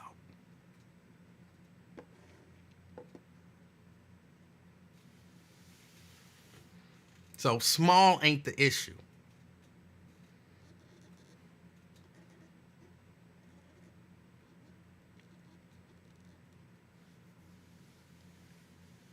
Myosha says, I never even thought about men's nipples. Do men have big nipples? Apparently, according to Jerica, they do.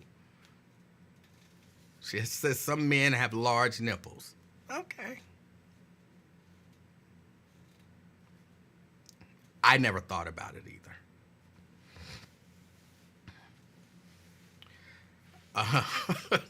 That's just the sound, Daryl, that it makes when you let the air out of a balloon.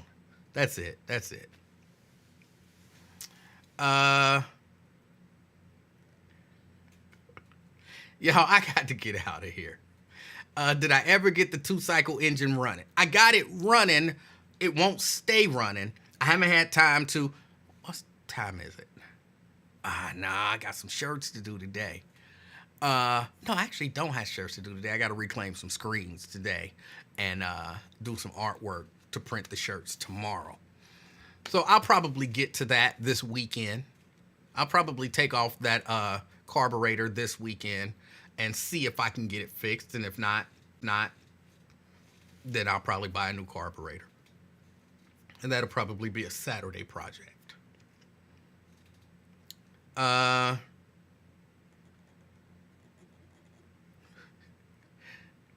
Some out-of-shape men have breasts. That's true. I have small ones. Mine are going away, though. I can't tell y'all why, but they are. Mine are going away. I've been doing some stuff. I can't tell y'all what. I could tell you what. I'm not going to tell you what. But mine are going away. I almost don't have any. Like, there's barely any, when I do that, there's barely anything that moves. You on Ozempic? No, I'm not on Ozempic. I'm not on. I guess I can tell you. I've been watching what I eat. I haven't had. Ooh, I was about to lie. I haven't eaten cookies in. Oh my goodness, it's been since June. I haven't eaten cookies since June. I was gonna say I haven't eaten cake, but I did eat a piece of cake. I was at a birthday party. They had cake, and so I ate a piece of cake. One, and it wasn't a big piece. And I was about to say the fat man inside of me, but the fat man is me. The fat me wanted to ask for a bigger piece of cake. Like this, y'all giving out these little pieces of cake? But I didn't. I just ate the little piece of cake, and that was it. So I ate one small piece of birthday cake since June. I've been watching my diet. I've been doing a little bit more exercise. I could do better. I started off, just walking 15 minutes a day. And I said, I'm going to get up to 30 minutes and then up to an hour and then up to 2 hours. I'm not past 15 minutes. But that's something. So, I'm losing weight.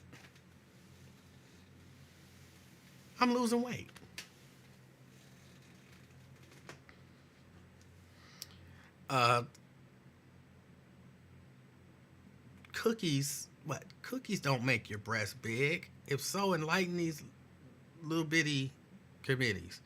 Well, they do when it's because of fat.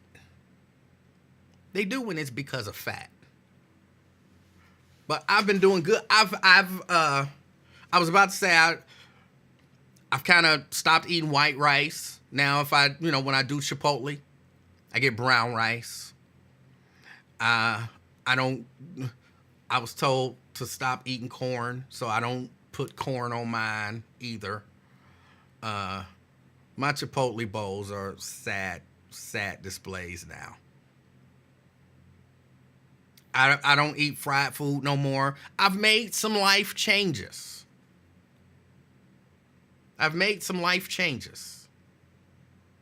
So, yeah.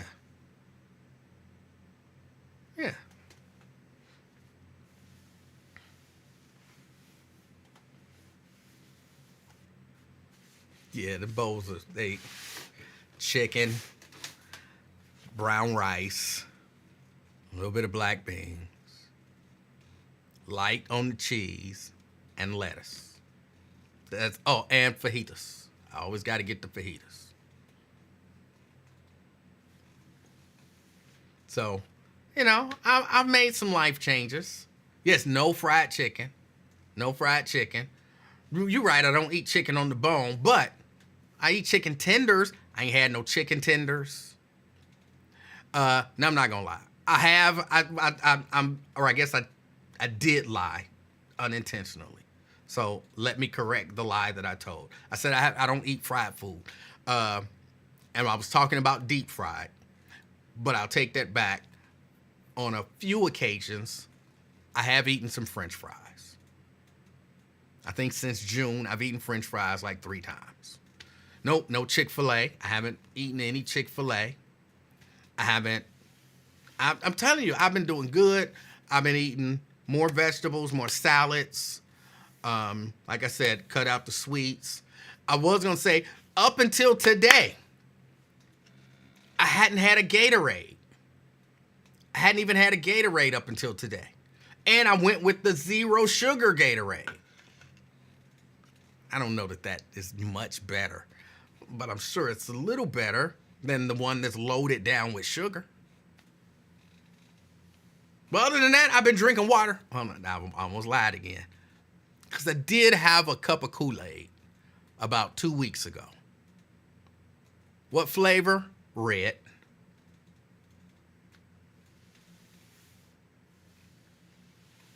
So I did have a cup of Kool-Aid like 2 weeks ago.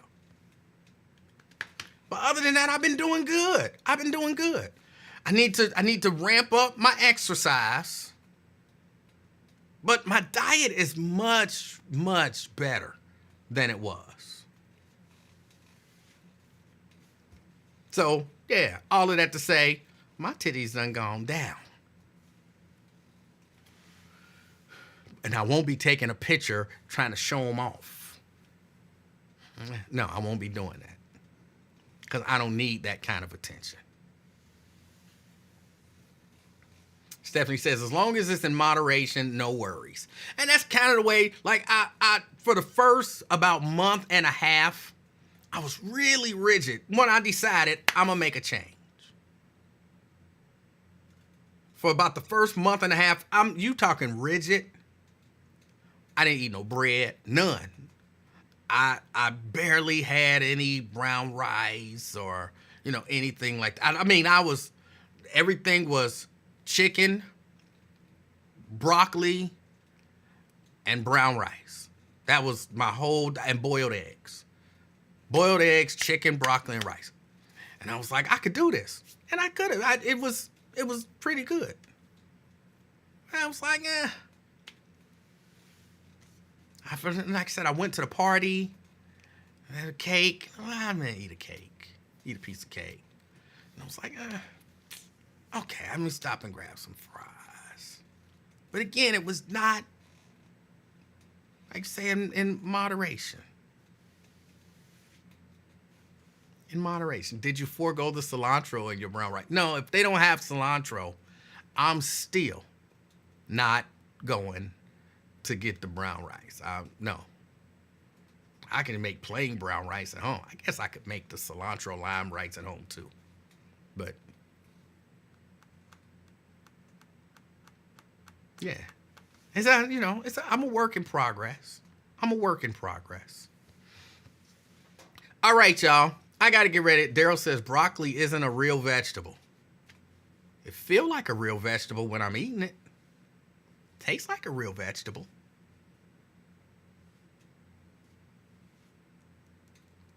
It's not delicious.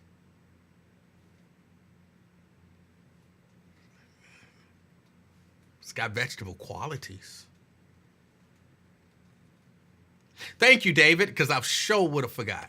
David says, don't remember the intro theme music. Thank you. I'll do that before I leave. Y'all, get out there. Enjoy your day. No matter what happens, be calm. Think things through. Don't overreact. And as always, be the reason that somebody smiles today. Till next time, I'm out, y'all. Peace.